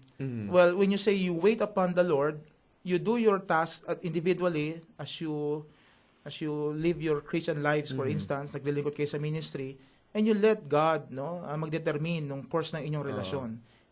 Pag sinabi nyo kasi pinapasilalim nyo kay Lord, total submission yan eh. No? Total submission yan. Hindi kayo ang gagawa ng paraan para at least kayo ang magkatuluyan. At saka may kabalang ako, Ate Cam, Kuya Ronald, Yes. sa tanong. Yung bang, kailan ba siya nagtatanong na bagay bang gumawa ng covenant kay Lord kahit hindi pa kakilala, baka kako nagsimula itong magtatanong sa sarili niya nung magkalapit sila nitong pangalawang prospect, no? Baka kako dahil nga may nobya siya, tapos nalalapit ang loob niya rito na parang BF-GF na ang relasyon na hindi alam nung girlfriend, tsaka siya ngayon nagko-question sa kanyang sarili, bakit ba nakapag-covenant ako kay Lord dito sa aking nobya? Dahil nga mayroong bagong prospect. Ipagpaumanhin, pero maaari kaya na ganoon. Kung ganoon, again, sinususugan ko sabi ni Kuya Ronald na hindi dapat. Si God ang nagbibigay ng in fact, conditions. yung pagkakaroon ng parang kung hindi man official, kung hindi man formal, yamang may girlfriend, irespeto yung relasyon na yon. Yes. Hindi po dapat na mapasukan pa ng ibang ugnayan. Much more, hindi pinapalam, parang meron sadya ng rito, hakbang na maglihim. Pagka ngayon pa lamang magnobyo, may paglilihim na, medyo Questionable ang values. oo, yung mga tipong gano'n. Ito nga, meron pang actually two questions pa, sabi niya. Ang palagi pong binabanggit ng kaibigan ko sa amin na bakit daw po kaya na nakilala niya yung ideal at right man for him or for her na nasa kanya na ang lahat pero hindi naman napunta sa kanya, yung guy. Christian po yung friend ko at yung guy. Naku, Christian pa ha. At yung pangatlo, nagpakasal na po yung guy. Ending na pala, last 2 weeks ago. But before he got married, sinabi po daw niya na hindi niya mahal yung babae at maghintay daw po ang kaibigan ko. Ouch, baby. Oo. Tawag na. Sa Myanmar po yung lalaki at yung girlfriend niya na pinakasalan niya. Taga Myanmar yung lalaki. Pilipina ang kaibigan ko. Foreigner yung lalaki. Ano masisay nyo dyan? Kinasal na pero sinabing hindi daw mahal yung pinakasalan Ayun niya. po ang problema. Kaya sabi ko, never marry a stranger. Kasi masakit sa babae yan na pinakasalan ka lang, maybe out of pity or I would say, yan, mga nasabihan lang na ano. Na, Ito dahil sa covenant ng lalaki sa Panginoon, kaya niya pinakasalan yung babae. Oo. Well, hindi ko alam kung anong reaction ngayon ng babae, pero kung malalaman niya to, I would know and we anticipate na magiging devastated yung feelings niya. So, I would like to pray for that lady and then, first and foremost, I would like to pray for that guy na ma-realize niya na nung siya pumasok sa relasyon na importante na pangatawanan niya talaga yan. Well, may mga ganyan mga pangyayari at hindi natin alam yung mga circumstances surrounding the story fully. Pero again, huwag kayo magpapakasal dahil lang napasubo. May mga ganun napasubo. Meron ako mga alam na mga kalalakihan, eto, muntik nang mapakasal, mabuti na lang, hindi natuloy. Ginawa niyang girlfriend yung isang babae kasi during that time, natutukso siyang bading. Nandun din sa libro yon. Kaya ginawa niya, niligawan niya yung babae. Nagkataon na may crush yung babae sa kanya during that time. So, madali siyang sinagot. So, dumating na sa punto, nag-propose na siya. Meron ng engagement ring. Pero, lo and behold, well, months before the wedding, hindi natuloy yung kasal. Kasi, ang unang nasa isip niya, hindi ako pwedeng magpakasal sa babaeng talagang di ko mahal. Well, in that case, mas okay na sa akin yon na hindi natuloy, naging tapat siya, kaysa itinuloy mo yung kasal, hindi mo pala gusto yung babae. So, anong gagawin ngayon nitong friend para doon sa friend niya? Sabihan niyang wag nang pansinin, ano? Well, sa akin po, ito po ang aking payo. Kung siya lang po nakakaalam niya, hindi yung friend niya, palagi ko idaan muna sa panalangin. Kasi may mga pagkakataon na minsan sira pa ng relasyon. Maaring nga dumating sa punto, baka sabihin ng friend niya sa kanya, sinisiraan lang niya yung lalaki. Okay. So, idulog ho muna sa panalangin. May time ho for that. Ayun ho yung komplikasyon nito kung talagang concerned siya sa kanyang kaibigan. Na mahirap, maselan kasi ito Hindi ko alam kung saan niya nakuha yung mga informasyon. Oo nga. So, isa rin, i-verify ng husto kasi baka naman iba yung nasasagap. Pero ang pinakaunang responso dapat idulog sa panalangin yung lalaki at yung kanyang friend. Kung sakaling dumating sa punto, mangyaring hindi naasahan. May dadagdag ka, Kuya? Kuya Willie? Yeah, hindi. Yung, siyempre, unang-una, yung sa panalangin nga, dahil para bang ang dating ay way beyond ng ating kakayahan. Bagaman, sincerely, pwede tayong mag-offer ng tulong, katulad ng kaibigan nga niya, nagtatanong, gusto kong paniwalaan na ganun siya tapat sa pagiging kaibigan. Concern talaga siya. Kaya lang, maaring hindi siya o hindi pa ngayon ang panahon para bagintin nito. So, primarily, ang prayer talaga dapat na gawin. And then, kung magkaroon nga ng tamang impormasyon na nga, etc., at mairekomenda sa mga kaibigan niya na harapin yung sitwasyon at magpatulong. Kung maaari ay subject sila sa marital counseling. Okay. Yun. Meron pa tayong question dyan, Dave? Yung iba dito ay medyo out of topic. Pero siguro, Ate Cam, pwede nating balikan yung 3 F Oo, sige. na sinasabi ni Pastor Ronald patungkol sa mga bagay na dapat ihanda ng mga lalaki at babae bago mag-I do. Yung una ho, yung kanina family. Right. Yung pangalawa, yung faith, pananampalataya. Specifically, lalo na sa mga Kristiyano. As I said, yung 614 rule, alam nyo, may mga spiritual and practical considerations pagdating dito sa isyong ito. Marami hindi na concern sa kanilang pananampalataya dahil sabi nila, hindi naman big deal sa akin yan. Well, kung hindi po big deal sa inyo yung pananampalataya, talagang kahit sino na lang pwede mong pakasalan. Pero kung ikay Kristiyano, ang papakasalan mo, of course, yung tao na nagmamahal din kay Lord. Dapat nga, mas higit na mahal niya si Lord, higit sa'yo. Sana. Ayan. So, ang mangyayari dyan, mayroong practical consideration. May isa akong lumapit sa akin, isang teacher, nalilito yung kanyang anak. Sabi sa kanya, saan po na yung ating church? Ano po ba yung religion natin? Okay. Kasi ang nangyari, well, tumanggap siya sa Panginoon nung siya'y college student. Oo. Pero nabuntis siya ng isang hindi mananampalataya. Well, pinapayagan naman siya mag-church sa Christian church. Yung lalaki, ibang pananampalataya. Pero dumating sa punto, naging ping-pong yung anak nila. Minsan sa church ng babae, minsan sa church ng lalaki.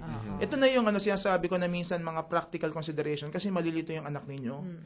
At the same time, yung spiritual, of course. Mahahatak kayo eventually, lalo na yung pagdidesisyon, mga values.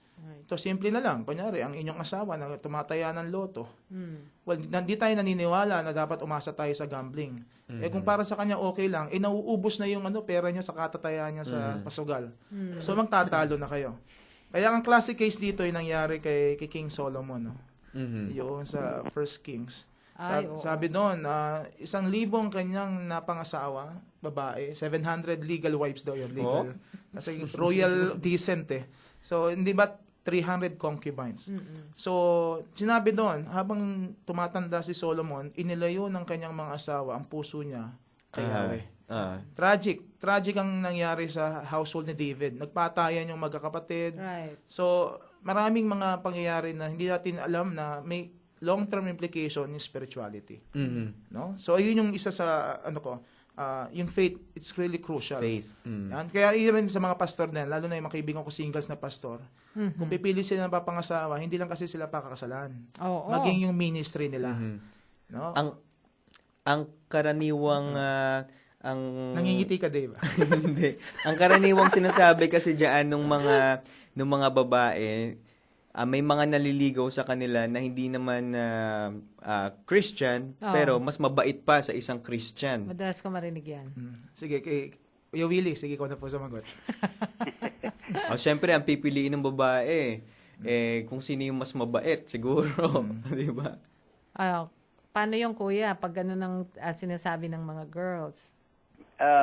Ang karaniwang sinasagot ko dyan, medyo parang ang dating ay parang pointed, while it could be true, sa ngayon, halimbawa, pag kukumpara mo, kunwari, mayroong dalawa, isang Christian, isang hindi, lalabas parang mas mabait pa nga itong hindi Christian. Sa ngayon, parang, yun nga, mas pipiliin na yung mas mabait kahit hindi Christian. Pero in as much as hindi nga Christian, may limitasyon dun sa kanyang kabaitan. Amen. Whereas, itong Christian, sa pagiging Christian niya, hindi siya mabait pa ngayon. Pero, sabi nga, Later. 2 Peter 3:18, from glory to glory, binabago tayo ng Panginoon. Amen. So, yung pagiging mabait o hindi mabait ngayon, dahil Christian, babait at babait yan. Kumpara ngayon, dito sa hindi, mabait na, baka hanggang ngayon lang. Ang sagot dyan, Kailangan niyang makakilala sa Panginoon Oo. para talaga maging totohanan ng patuloy ang kabaitan. so ang sagot dyan, huwag ka munang magmamadali and Oo, let your tama. faith grow. Isang mahalagang issue nga dapat harapin talaga before saying I do, yung pananampalataya. Di nga kasi doon sa 2 Corinthians 6:14 sinasabi ni Kuya Ronald na rule 6:14. Napaka linaw noong ilustrasyon na ginamit doon sa talatang yon. Sabi nga, huwag makipamatok ng kabilanin sa di ka pananampalataya. Nabanggit ko na ito madalas, yung bang nung panahon na yon, pares na hayop ang ginagamit sa pag-aararo halimbawa sa bukid. Pero nakaano lamang sila sa isang pamatok. Oo. Doon kinuha yung ilustrasyon ng talatang yun However, inaasahan na kung baka yung isa, baka din yung isa, pares Opo. Kung kabayo yung isa, kabayo din yung isa. Huwag mong pagsasamahin yung kabayo at baka. Okay. So, Christian o hindi Christian, parang tipong ganon. Eh, ano ang gagawin ng baka? Suswagin lamang yung kabayo. Tatadyakan lang ng kabayo yung baka. Oh, maghapon na yon, walang nangyari. Eh, yung bukid mo, tiwangwang pa rin. Ang ganda ng illustration. Sige, babalikan natin pa yung pangatlo na F ni Kuya Ronald. Pero, Magbe-break muna tayo. 10:44 ang ating oras.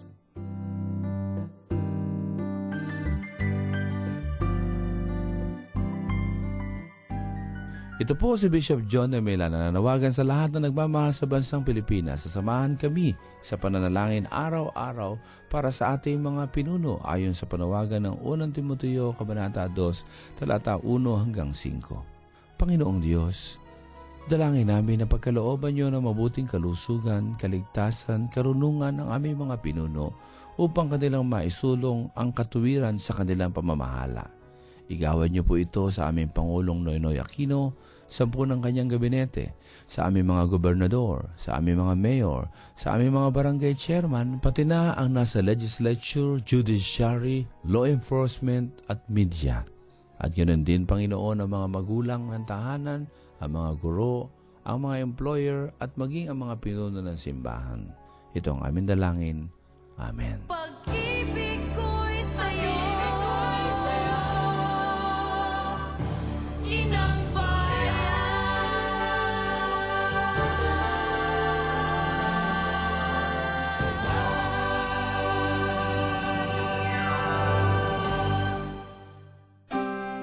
Ang human trafficking ay isang uri ng krimen na ang biktima ay mga bata at kababaihan.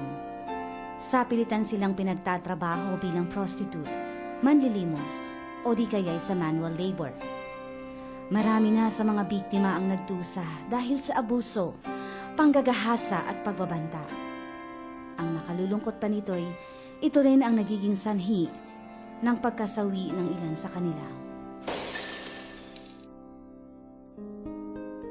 Hindi lamang buhay ng biktima at ng kanilang pamilya ang sinisira ng human trafficking.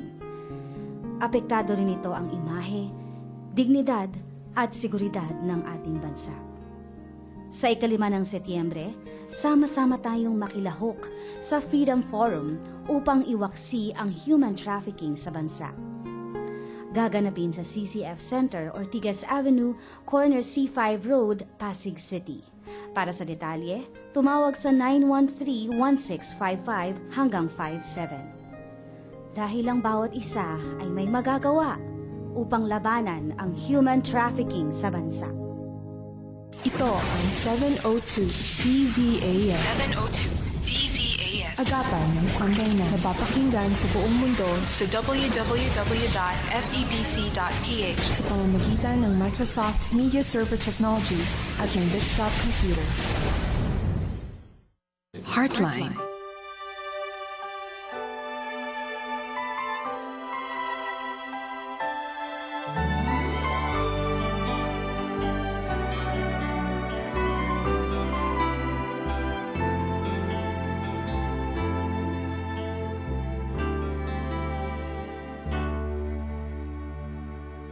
Bakit ngayon ka lang?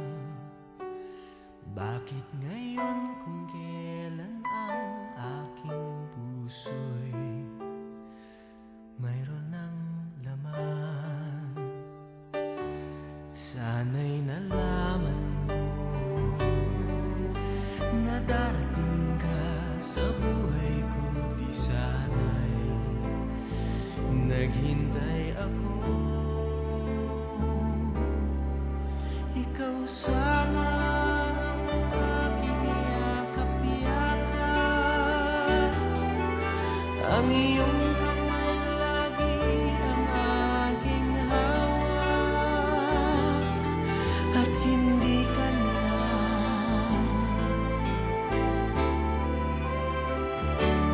Bakit ngayon ka lang dumating sa buhay ko?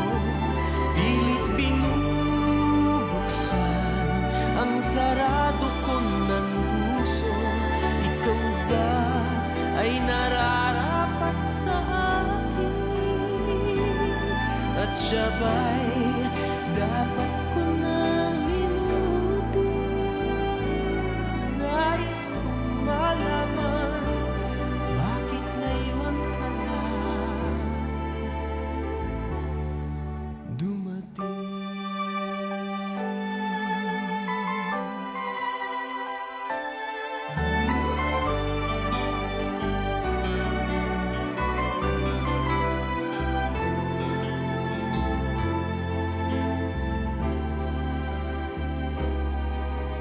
sana ang aking yakap-yakap.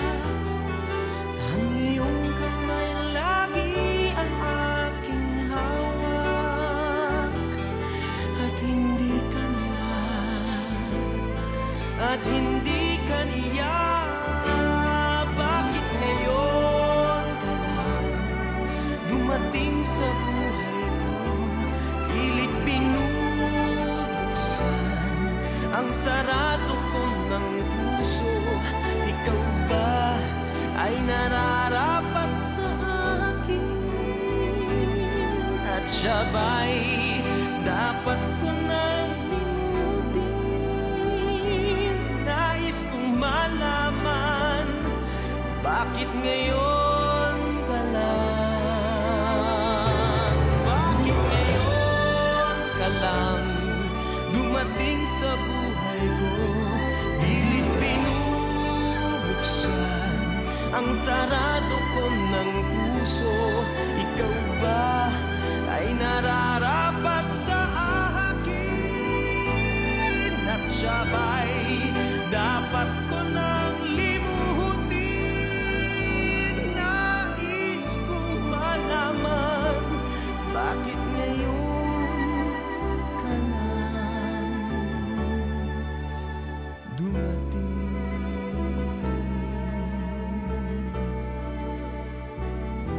Nais kong malaman, bakit ngayon ka lang dumating?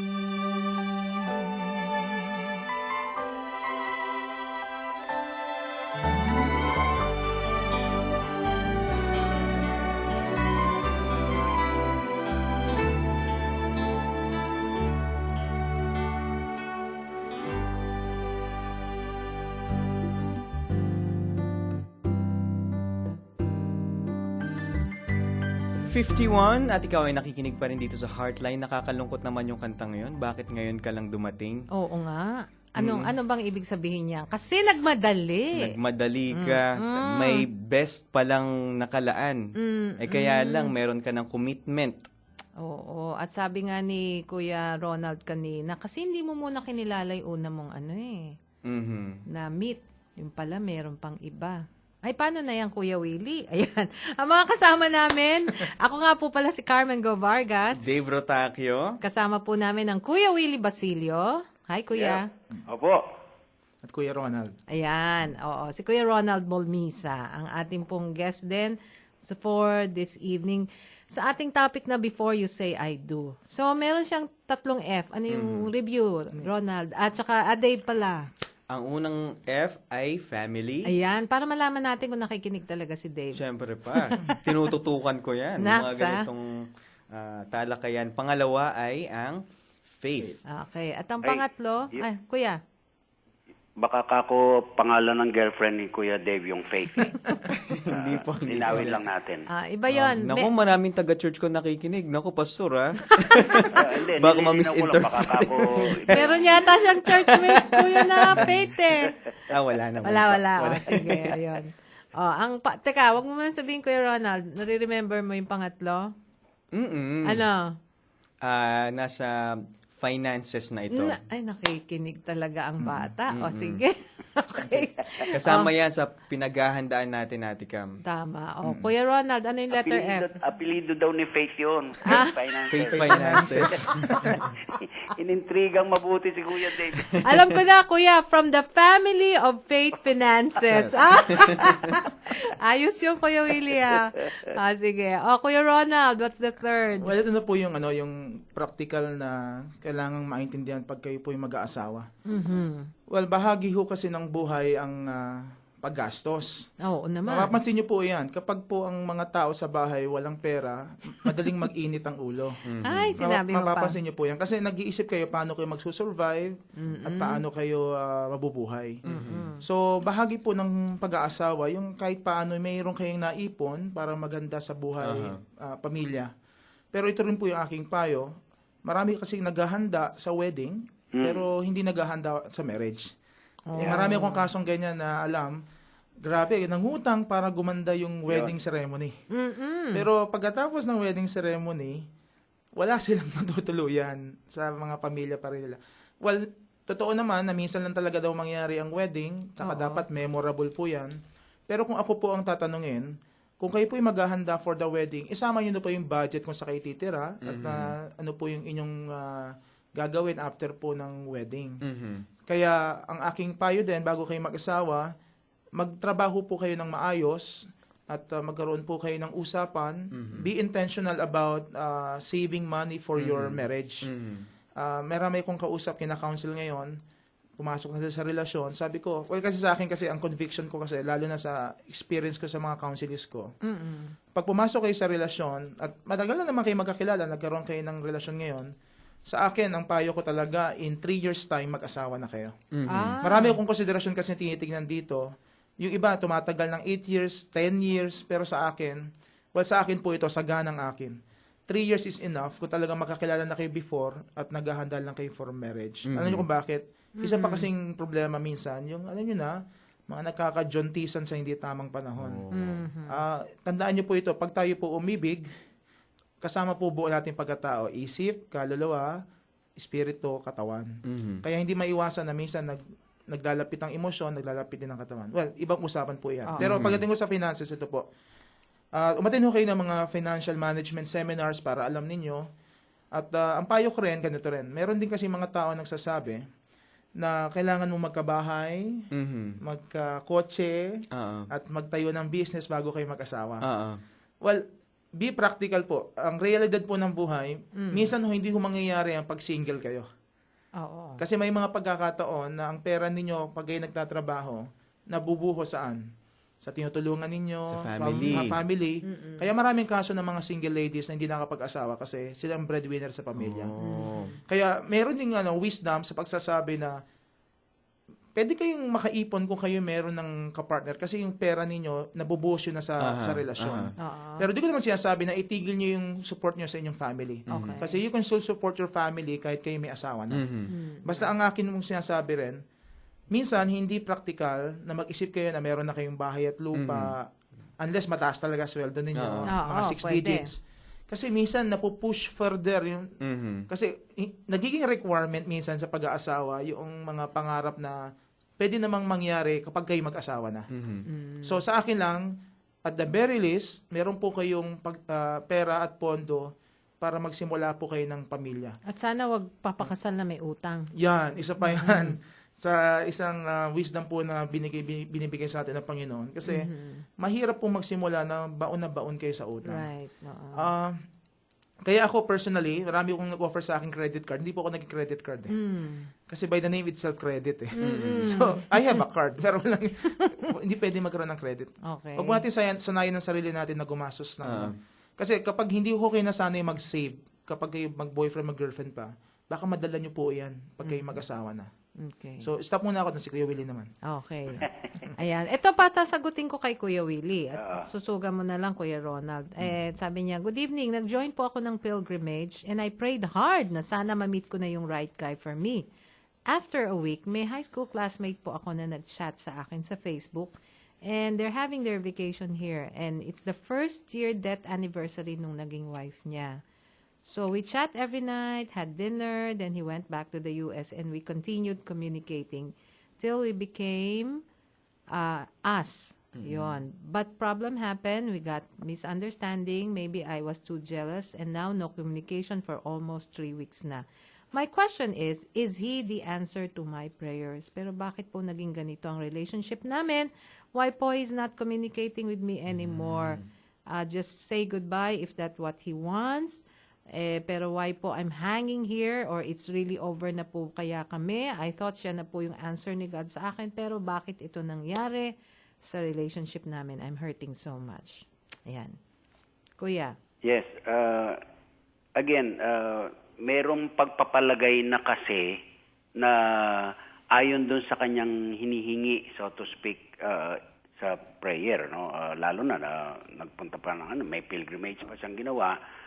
With that request, ipinalagay na ito na nga yung sagot. Kaya, kung nagkaroon man ng tampuhan at ngayon walang communication whatsoever, eto na, nagtatanong na, yan na ba yung sagot? Bakit nagkaganon? At talagang sakit na sakit ang kalooban niya. Dahil dun sa pag-aakala, ibinuhos na doon yung bilang parang answer to the prayers, natural na makakaramdam ng sakit ng kalooban. Ngayon, kung ginugusto na masiguro, in as much as nakakapag-communicate naman sila, only naputol nga lang, hindi nagre-respond. Pero pwede niyang tanungin, no? Pwede siyang mag-communicate tungkol sa aspeto na yon. At malaman once and for all kung ano nga ang kanilang kalagayan. But again, yung dalawang linggo o isagad mo na, kunyari, 1 taon, sa akin, maiksi pa rin yung panahon ng quote-unquote pagkilanlanan nila. Nagkita sila, bagaman high school days, magkasama, pero nagkita sila ngayon, pero sa sandali, pagkatapos as na, no? Sabi niya, kami na. Pero ulitin ko lang po, maikli pa yung panahon na sasabing kakilala na talaga at okay na, siya na nga. Maganda siguro palawigin pa kung magkakaroon ng pagkakataon, palawigin pa yung panahon ng pagkakakilanlanan. Pero now, Well, ito na yung pinag-uusapan namin ngayon sa series sa Labstrack Radio, yung mga MU. parang MU ba yan? MU siya in a sense kasi hindi ko alam kung formal na nanligaw yung lalaki. May nasabi ba dyan? Wala naman sinabi. Nagde-date lang, Nagde-date? nagde-dinner. Okay. Well, usually kasi sa mga lalaki minsan maraming masamang ugali minsan ng mga lalaki. Parang checking it out lang muna sa guys. Parang naglalaro sumasali sa raffle. Yung the more entries you send, the more chances of winning. Ganon? Maraming ganong lalaki kasi they would test the waters. Maraming lalaki, maraming nililigawan in many ways. Kasi titingnan lang kung sino kakagat. Okay. Kaya minsan may mga kaso, ito, isang classic case, niligawan yung isang babae, ka-church pa, niligawan din siya. Nag-expect siya kasi sinahatid sundurin siya. Okay. Yung isa nililigawan din. Mas gusto yung isang ka-churchmate. So nasaktan siya. Ngayon, nagko-contemplate siya, alis na siya ng church. Kasi masakit naman na nagkatuluyan yung dalawa. Kita niya. Nakita niya. I mean, So, every Sunday yun na nakikita. Siguro, maging lesson na rin siguro sa maraming kababaihan. Sumulat ako sa Facebook ng ilang kong tips para maiwasan ito. Ang lagi ko sinasabi, hintayin yung magic words na maaring I like you, interesado ako sa'yo, pero pigilan mo muna yung kilig kasi hindi ko mo sinabihan ka ng I love you, seryoso na. Girls, ang aking payo ganito, mas maniwala kayo sa pinapakita, hindi sa sinasabi. Mas maganda kasi na ma-confirm ang kanilang sincerity ng mga lalaki sa pinapakita, hindi yung sinasabi. At isa pa, kung talagang interesado siya sa'yo, manliligaw siya ng formal. Okay. Yan ang lagi ko sinasabi sa mga kababayan. Huwag kayong mag-a-assume na gusto na kayo ng lalaki unless sinabi niya, manliligaw ako sa'yo.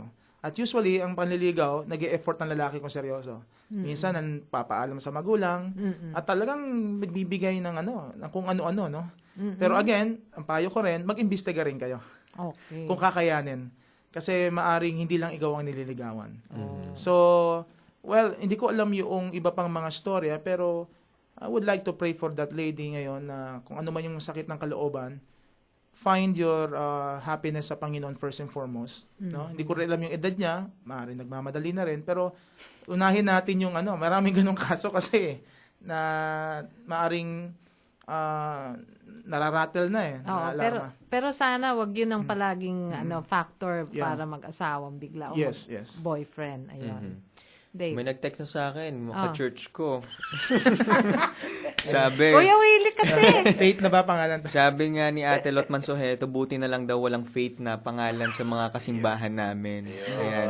Hi Ate Lot, Kuya Mar, tsaka kay Nanay Deda. Ayun. Yung pala, akala ko may question na sa'yo. Pero ito basahin naman natin from sige. Facebook pa din.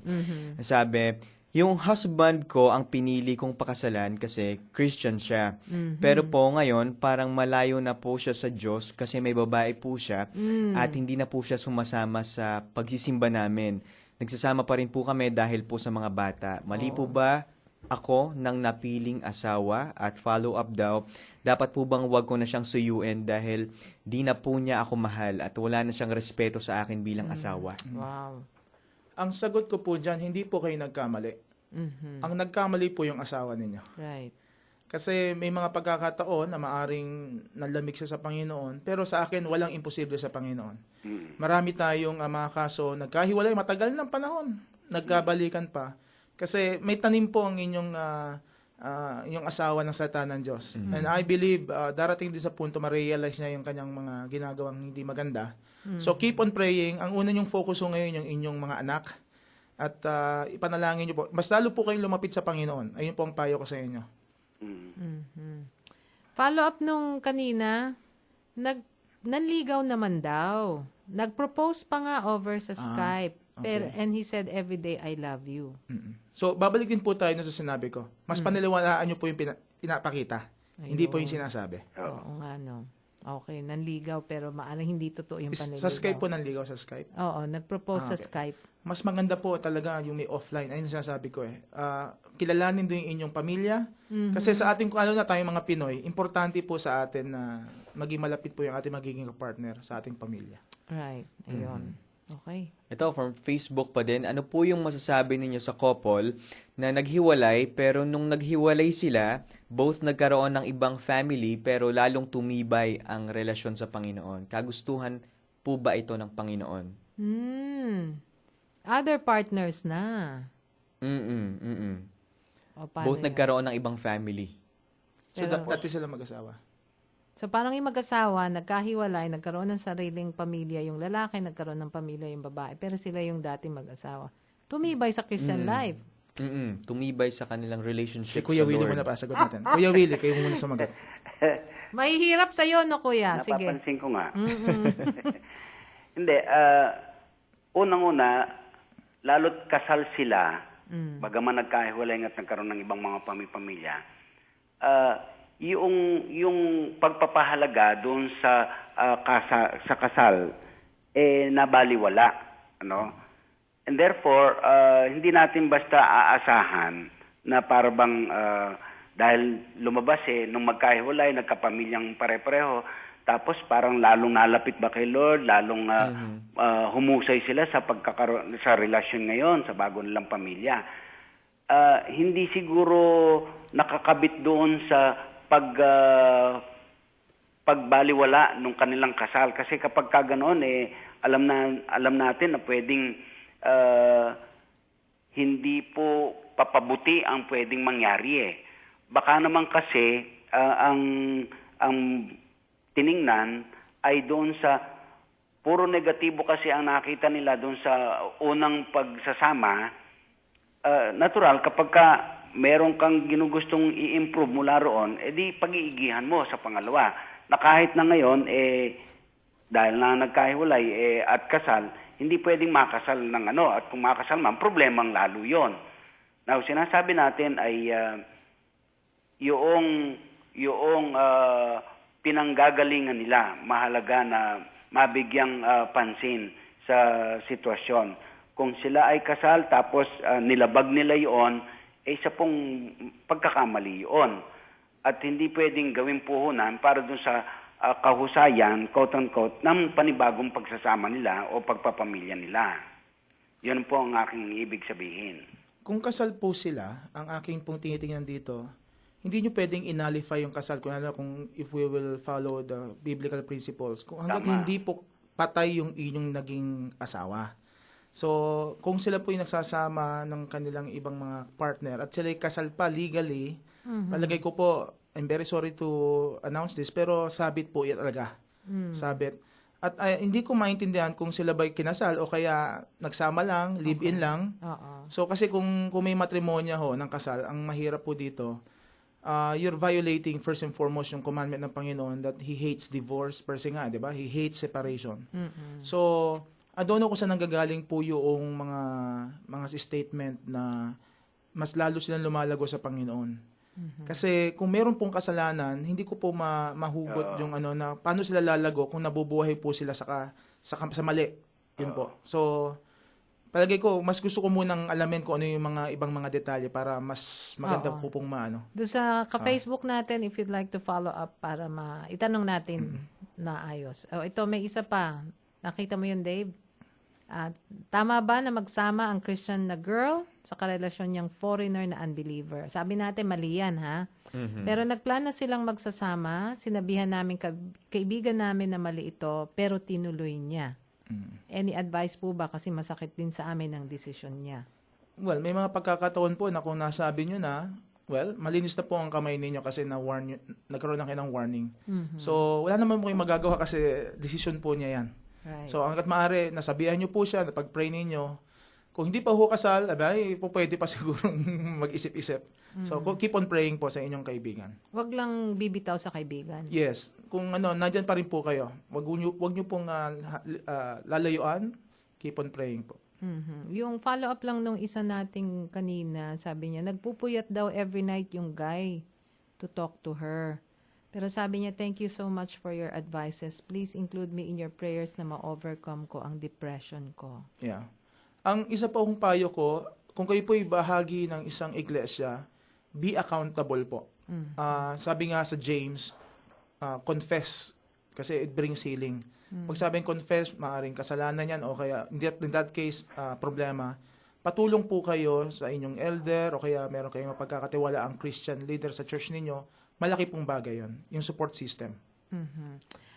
Matanong ko lang, Kuya Ronald tsaka Kuya Willie, bakit ang babae madalas mabilis mahulog ang loob? Parang first step pa lang ang guy ang layo-layo na namin. Bakit?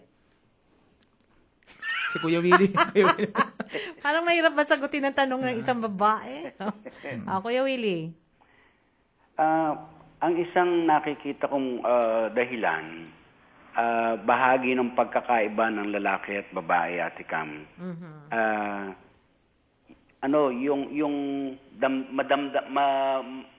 Mas gamit ni babae yung damdamin. So that pagka merong nagpaparamdam ng paggiliw, ng pagpapahalaga, ng pagbo-boost up ng kanyang emosyon, ng kanyang pagkatao, pinapahalagan siya. Yun, ganun ang babae. At posibilidad na yun ang bakit madali kumpara sa lalaki. We're more emotional. Oo. Okay. Kuya Ronald, you'd like to add? Marami na pong pag-aaral na nagsasabi na the first basic need ng mga kababayan ay affection. Sa lalaki, pag mag-asawa, sex. Kasi more physical ang lalaki, more emotional and affectionate ang babae. We cannot fully understand that, pero we have to accept that fact na ganun ginawa ni Lord yung dalawa. And they are not necessarily antagonistic yung ganung karakter, no? They complement. Ayun yung nilagay ko dun sa You Were Born This Way, sa Love Track Singles Edition. Yung pala yung You Were Born Kasi This if Way. you want to understand the opposite sex, intindihin mo yung mga regular attitudes and patterns ng kanilang behavior. Kasi para mas lalo mo siyang effective na mahalin mo sila. Kaya wag niyong paglalaruan, kunyari, ang emosyon ng babae. Kaya maraming kaso sa mga MU, mga babae ang nasasaktan. Oo nga. Kasi umaasa, kasi hindi ba dahil parang gullible kami? I mean, yung parang madali kaming bulahin. Hindi naman siguro gullible in a sense, pero ganun talaga kayo. Kasi caring ng mga babae. Yung emosyon namin, as Kuya Willie said, ang pinangungunan. May isang, ewan kung joke na may tuturing ito, sabi nga ng isang nagsulat, women are not meant to be understood. They are meant to be loved. So, hindi mo daw kailangang intindihin ng babae. Gigi, sumagot ka dyan sa sinabi. So, tahimik lang, Gigi. Marami kasing mga dynamics ang isip ng babae, lalo na if you will be physiological about it sa ating utak. Mas develop ang corpus callosum doon ng babae, yung fiber na naghihiwalay sa left and right hemisphere. Mas mabilis yung transmission ng information from left to right. Okay. Kaysa sa lalaki. Kaya mga babae lahat napapansin. Kaya meron kayong tinawag na gut feeling, intuition. Lalaki may pagkamanhid eh. May gusto na sa kanya yung babae, hindi niya pa napapansin. Oo nga. Pero babae, pag may crush dun sa lalaking crush niya, alam niya kung sino yung may crush. Napapansin niya. Well, tsaka natin pag-uusapan siguro yan sa ibang pa. Gigi, lumayo sa mic si Gigi eh. Ay na magsalita. Pero ang akin, ganun po nilikha ang mga babae. Pero nilikha kayo ni Lord na ganyan for a reason. Kaya being mother, caring for your child, mahirap kung kayo masyadong barako sa So, pag-aalaga. At saka, di ba merong ang lalaki daw parang waffle, at ang babae parang spaghetti. Kasi ang babae, kaya niyang rumble lahat. Maayos pa rin sa kanya yon. Pero kayo, compartmentalize like a waffle. Pag-iisip. Yung galing naman. Multitasker din mga babae. Oh, yeah. Habang namamlansya, nanonood ng telenovela. Nagluluto. Nagluluto pa at karga pa yung baby. Yung, pero kayo, one at a time. Tutok lang sa isa, no? Oo nga. Galing Ganyan lang. natin ma-appreciate ang lumalang sa atin. Oo. Napaka-creative ng ating Panginoon. Alam niya yung kanyang paghuhubog sa lalaki at sa babae. At yun yung kanyang inintend na pagsamahin. Lalaki at babae ang nagiging mag-asawa. At sa modernong panahon natin, ang isang pinag-uuso ngayon ng sanglibutan ay yung same-sex marriage. Oo nga. Taliwas na taliwas sa salita ng Panginoon nyo. Kasi dinisenyo nga ang lalaki at babae magsasama, bubuo ng pamilya ayon sa kanyang pinanukala noon-noon pa at hindi nagbabago yun, abay huwag natin baguhin. Oo nga. Yan. O may nag-comment dito. Hi, ang ganda po ng topic nyo. Ask ko lang po, 4 years na kami ng boyfriend ko. This year, balak naming magpakasal pagdating from UAE. Pero bigla akong natakot magpakasal. Mabait naman siya, but I'm afraid of getting married. Okay lang ba itong i-cancel ko muna yung wedding? Sa net lang din kami nagkakilala, but I must say he is responsible. Sa akin po, mas okay po i-cancel nyo muna o defer. Tandaan nyo po yung mga red flags kung tawagin. Kapag may takot, ibig sabihin na red flag, hindi naman sasabihin natin huwag ituloy ang kasal. Okay. Maaring isip-isip muna. Okay. So, okay po yan. I-defer nyo muna kung kailangan. Ayun. May dadagdag ka, Kuyang Willie? Kung tama ang pagkarinig ko, sa net lang sila nagkakilalanan. Opo. Tapos 4 years na paano niya nasabing responsible naman? Sa madalit sabi, baka dito nag-uugat yung kanyang pangamba, pag-aalala, takot. Tama yung suggestion na defer muna. Okay. Ito, sabi kasi ni Ate Cam kanina, yung mga babae daw ay madaling mahulog ang loob sa mga lalaki. What if may babae, tapos may isang hindi believer na nagpapakita sa kanya ng concern, tapos nagpaparamdam din na ayun nga manliligaw. So dapat ba sa umpisa pa lang putulin na agad nung babae ang ginagawa ng lalaki sa kanya, since labas nga to sa sinasabing hindi kayo magkaparehas ng faith. Yeah. Kung malinaw sa babae yung kanyang conviction, siya na mismo magsasabi sa lalaki na I'm very sorry, meron akong mga requirements. Pero again, maaring hindi ito madaling gawin ng babae kasi nakakahiya daw, no? Pero isang paraan para maging malinaw sa lalaki na walang pag-asa siya, huwag nyo nang i-encourage yung ginagawa niya. So kayo na mismo magsabi, hinatid-atid pa kayo, binibigyan kayo ng mga regalo. So kung talagang mapilit, yung regalo i-share nyo lang sa iba para hindi ibig sabihin na ikaw lang nagko-consume. Pero again, kusapin din ito kung gaano mo tatayuan yung pananampalataya mo. So sa akin, yung meron ng mga sabit kung tawagin ko doon sa libro, dapat wala na sa listahan yon. Meron pang kaso, yung mga single ladies na magnet naman sila ng mga married men. Marami kong ganyan mga kaibigan, iwas sila ng iwas. Kasi bakit? Yung kanilang mga manliligaw, hindi mga binata, mga married men. So, iwas-iwas na rin. At the same time, wag nang bibigyan ng dahilan sila para manligaw. Oo nga. Nako, pagka ganun po nanliligaw sa inyo, married na ni pansinin, wag nyo na hong pansinin. Kaya lang may mga cases na narinig ako, pareho silang married, hiwalay yung girl, kaya natutokso dun sa isang married pa. Ano masasabi nyo dyan? Yun lang ang kailangan nating ayusin. Kung Christian ka, palagay ko, alam mo naman ang tama Kaya sabi ko nga, minsan alam natin yung tama, align lang talaga sa will ni Lord. Kasi alam mo na yung tama ayaw mo lang sumunod kasi maaaring nag-i-enjoy ka sa mali. yes. So, iwasan po natin yun. And normally, ang problema hindi yung alam Alam mo. Kaya lang, yung stubbornness ng puso natin. Yan Yes. tayo natatalo minsan. Ayan. Meron pa ba tayo dyan, Dave? Mga greetings muna ito, Ate Cam. Hi kay Jaira Apostol de la Cruz. Lahat sila nagsasabi na maganda daw yung topic, pati si Robin Magno. Sabi ni Robin, eye-opener daw ito yung topic natin sa lahat. And happy listening sa pinakamamahal kong kapatid na si Say Geraldina Planas at sa kanyang nanay na si Neth Planas at kay Ate Bridget. Ayan. And Ito, from ano to? Mongolia. Bumabati lang sila Neil Lirasan Ilioterio.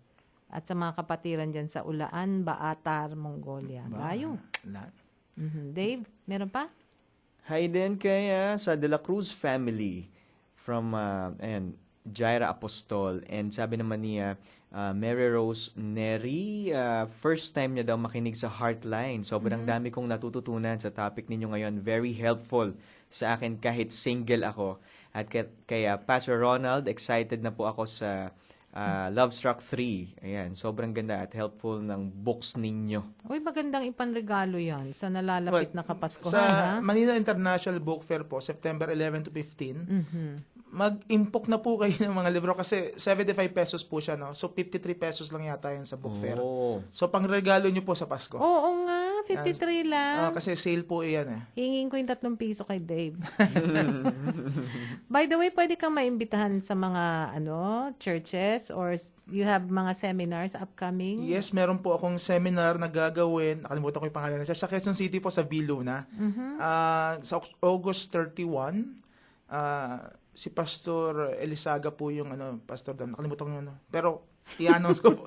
If you want to invite me, kasi meron po akong konting mga schedule na talaga mabibigat. Pero you can email me, rcmolmisa@gmail.com. And I also have my Facebook page, Ronald Molmisa. Ayan. So, doon na lang po tayo mag-usap kasi hindi po ako magsabi kung kailan uli ako magiging free. Oo Kasi nga. masyadong busy. Busy rin. Si Pastor Ronald ay nasa church din namin, September. kaya Nag-iimbita na rin ako Hindi sa ko seminar matanggihan si dito. Dave Hindi ko matanggihan. Kuya Willie, kayo po, may mga gawain po ba kayo upcoming din? And where can they get in touch with you also? Well, magre-review po kami ng counseling sa church. Sa starting next week, yung aming TNT, Tuesday Night Training. Opo. So mag-aaral ulit kami ng counseling. At ating binubuksan din ito sa mga ibang mga pastor nating mga kapitbahay dito sa Marikina. Incidentally po, Marikina Christian Fellowship ay nandito sa 11 Purple Street, Bonita Homes, Marikina City. Sakop po ito ng Concepcion 2, Marikina. Yan. And ang service nyo, anong oras, kuya? Isang 8:00 ng umaga pagkalinggo, tapos susundan po yun ng 10:30. Sa pagitan po nito ay yung growth class, mga pag-aaral po on all ages. Ay, maganda yan, kuya. Ayun. How about si Pastor Ronald? Ina-announce ko na rin siguro, there would be the second Love Struck Convergence. Gathering po ito ng mga supporter ng Love Struck books and those who believe in the message of biblical purity and meaningful relationships na Christ-centered. We're still finalizing the venue pero may date na po, February 22, 2012. Last time po ginawa namin, 2014. 14.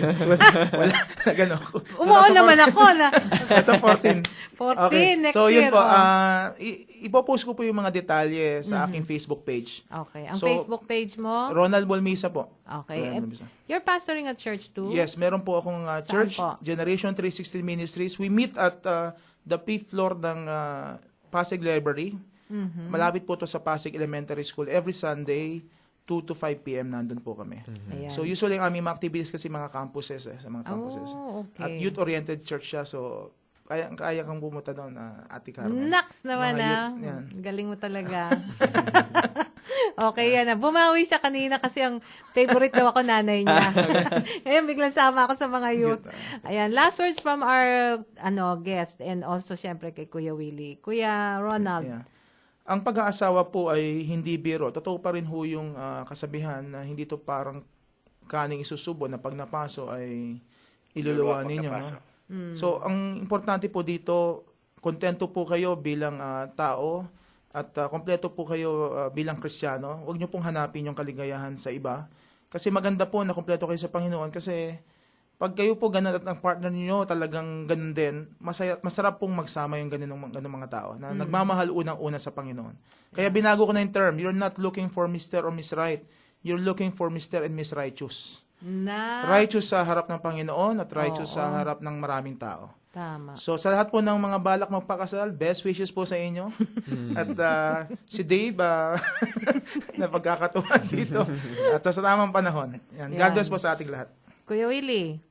Alala ko lang po, huwag natin kakalimutan yung disenyo ng Lord sa pag-asawa, pagpapamilya. Malakay 2:15 sinasabi po, has not the Lord made them one? In flesh and spirit they are His. And why one? Because He is seeking godly offspring. Yes. Yung po ang hinahanap ng Panginoon para po tuloy-tuloy yan sa kahusayan ng buhay dito sa sanglibutan. At sabi niya, I hate divorce. Sabi po ng Panginoon doon sa Malakay 2:16. Ayun. Dave, naalala mo yung 3 F? Review nga. Siyempre, hindi natin pwedeng kalimutan yan. From the Importante family yan of sa paghahanda. finances. Ayun na yun eh. Yun na Madali yun. nang tandaan eh. Oo. Dahil sa pinagkakatuwaan nyo. Family, faith, tsaka finances. Family, faith, finances. Ayun. Okay. Well, wala na ho tayong ganong time.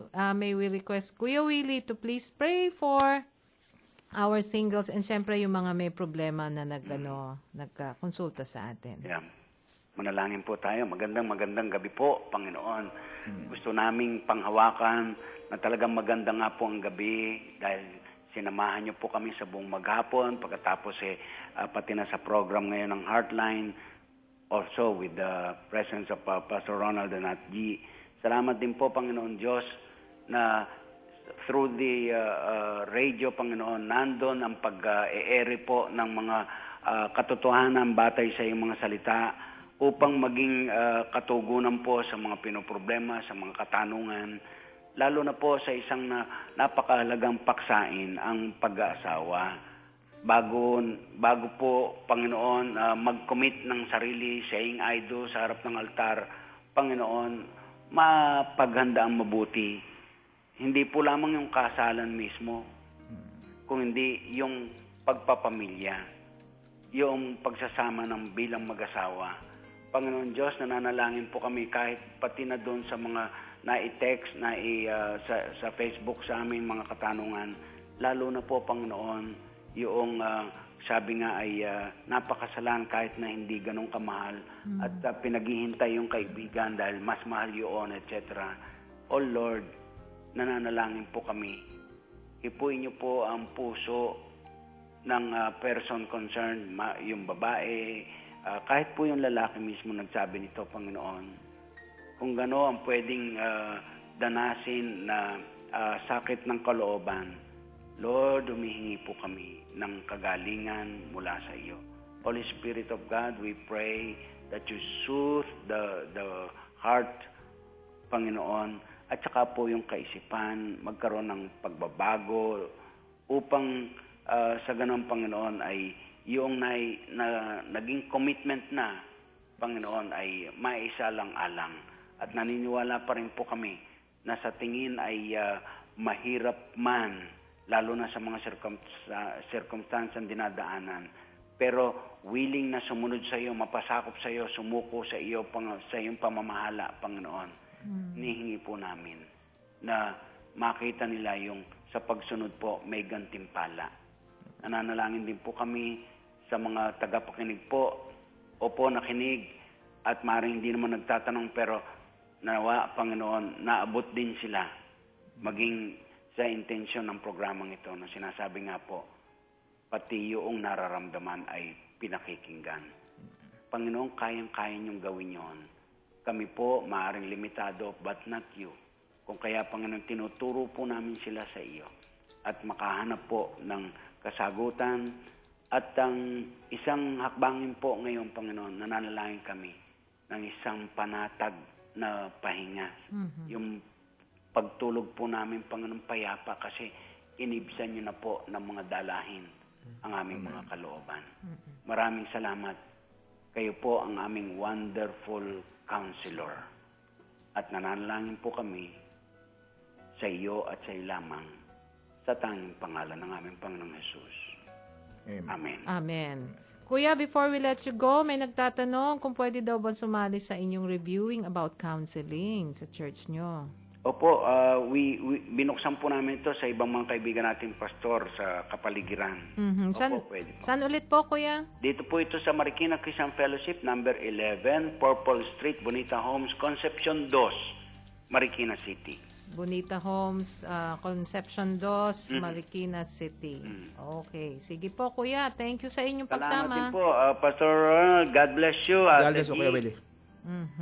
And thank you very much, Kuya Ronald. Maraming salamat po. Tubig, sorry. Thank you rin, Gigi. Mahihayin talaga. Salamat din po. Ayan. Thank you din sa iyong mga kasama. Kuya Ronald, ulit mga pangalan ng Si mga boys. Nestor Mugat Jr. at si Kuya Marlon, ang aking kapatid. Oy, mag-hello nga kayong dalawa. O, last na hello. Ito si Ronald. Ay, si ano? Marlon, si Marlon. Hello po sa inyo lahat. Wala kang babatiin? Thank you po. Wala kang babatiin, Ron. Ay, ano, Mugat. Nestor, may batiin ka, Nestor. Nestor. Yung mga kasamahan ko po sa Young Ambassadors Ministry, si Fidelo Alan. Si Marlon, di ba batiin na? Sige, Marlon. Actually, nabati na rin ni Nestor. So, God bless po sa lahat. Mayain din to, ha? Baka mamaya isa ka din sa mga magiging writer someday. Nako, it's a privilege. Writer na yan si Marlon. Oh! Kailangan bigyan ng break. Oh. And waiting. And waiting. Waiting. Ayun. O di, baka may babatiin ka. Ayun, syempre. Oh, Lagi ko naman silang nababati sa IU. Oo nga. Thank you kay Reggie at kay Kina. And thank you, Dave. Maraming salamat hanggang bukas. Ako si Carmen Go Vargas. Dave Rotacio. At ito ang programa kung saan pinapakinggan ang iyong nararamdaman. Oh my. Thank you rin sa mga Bukawi boys sa Bukawi Transmitter. Good night po! Bye-bye!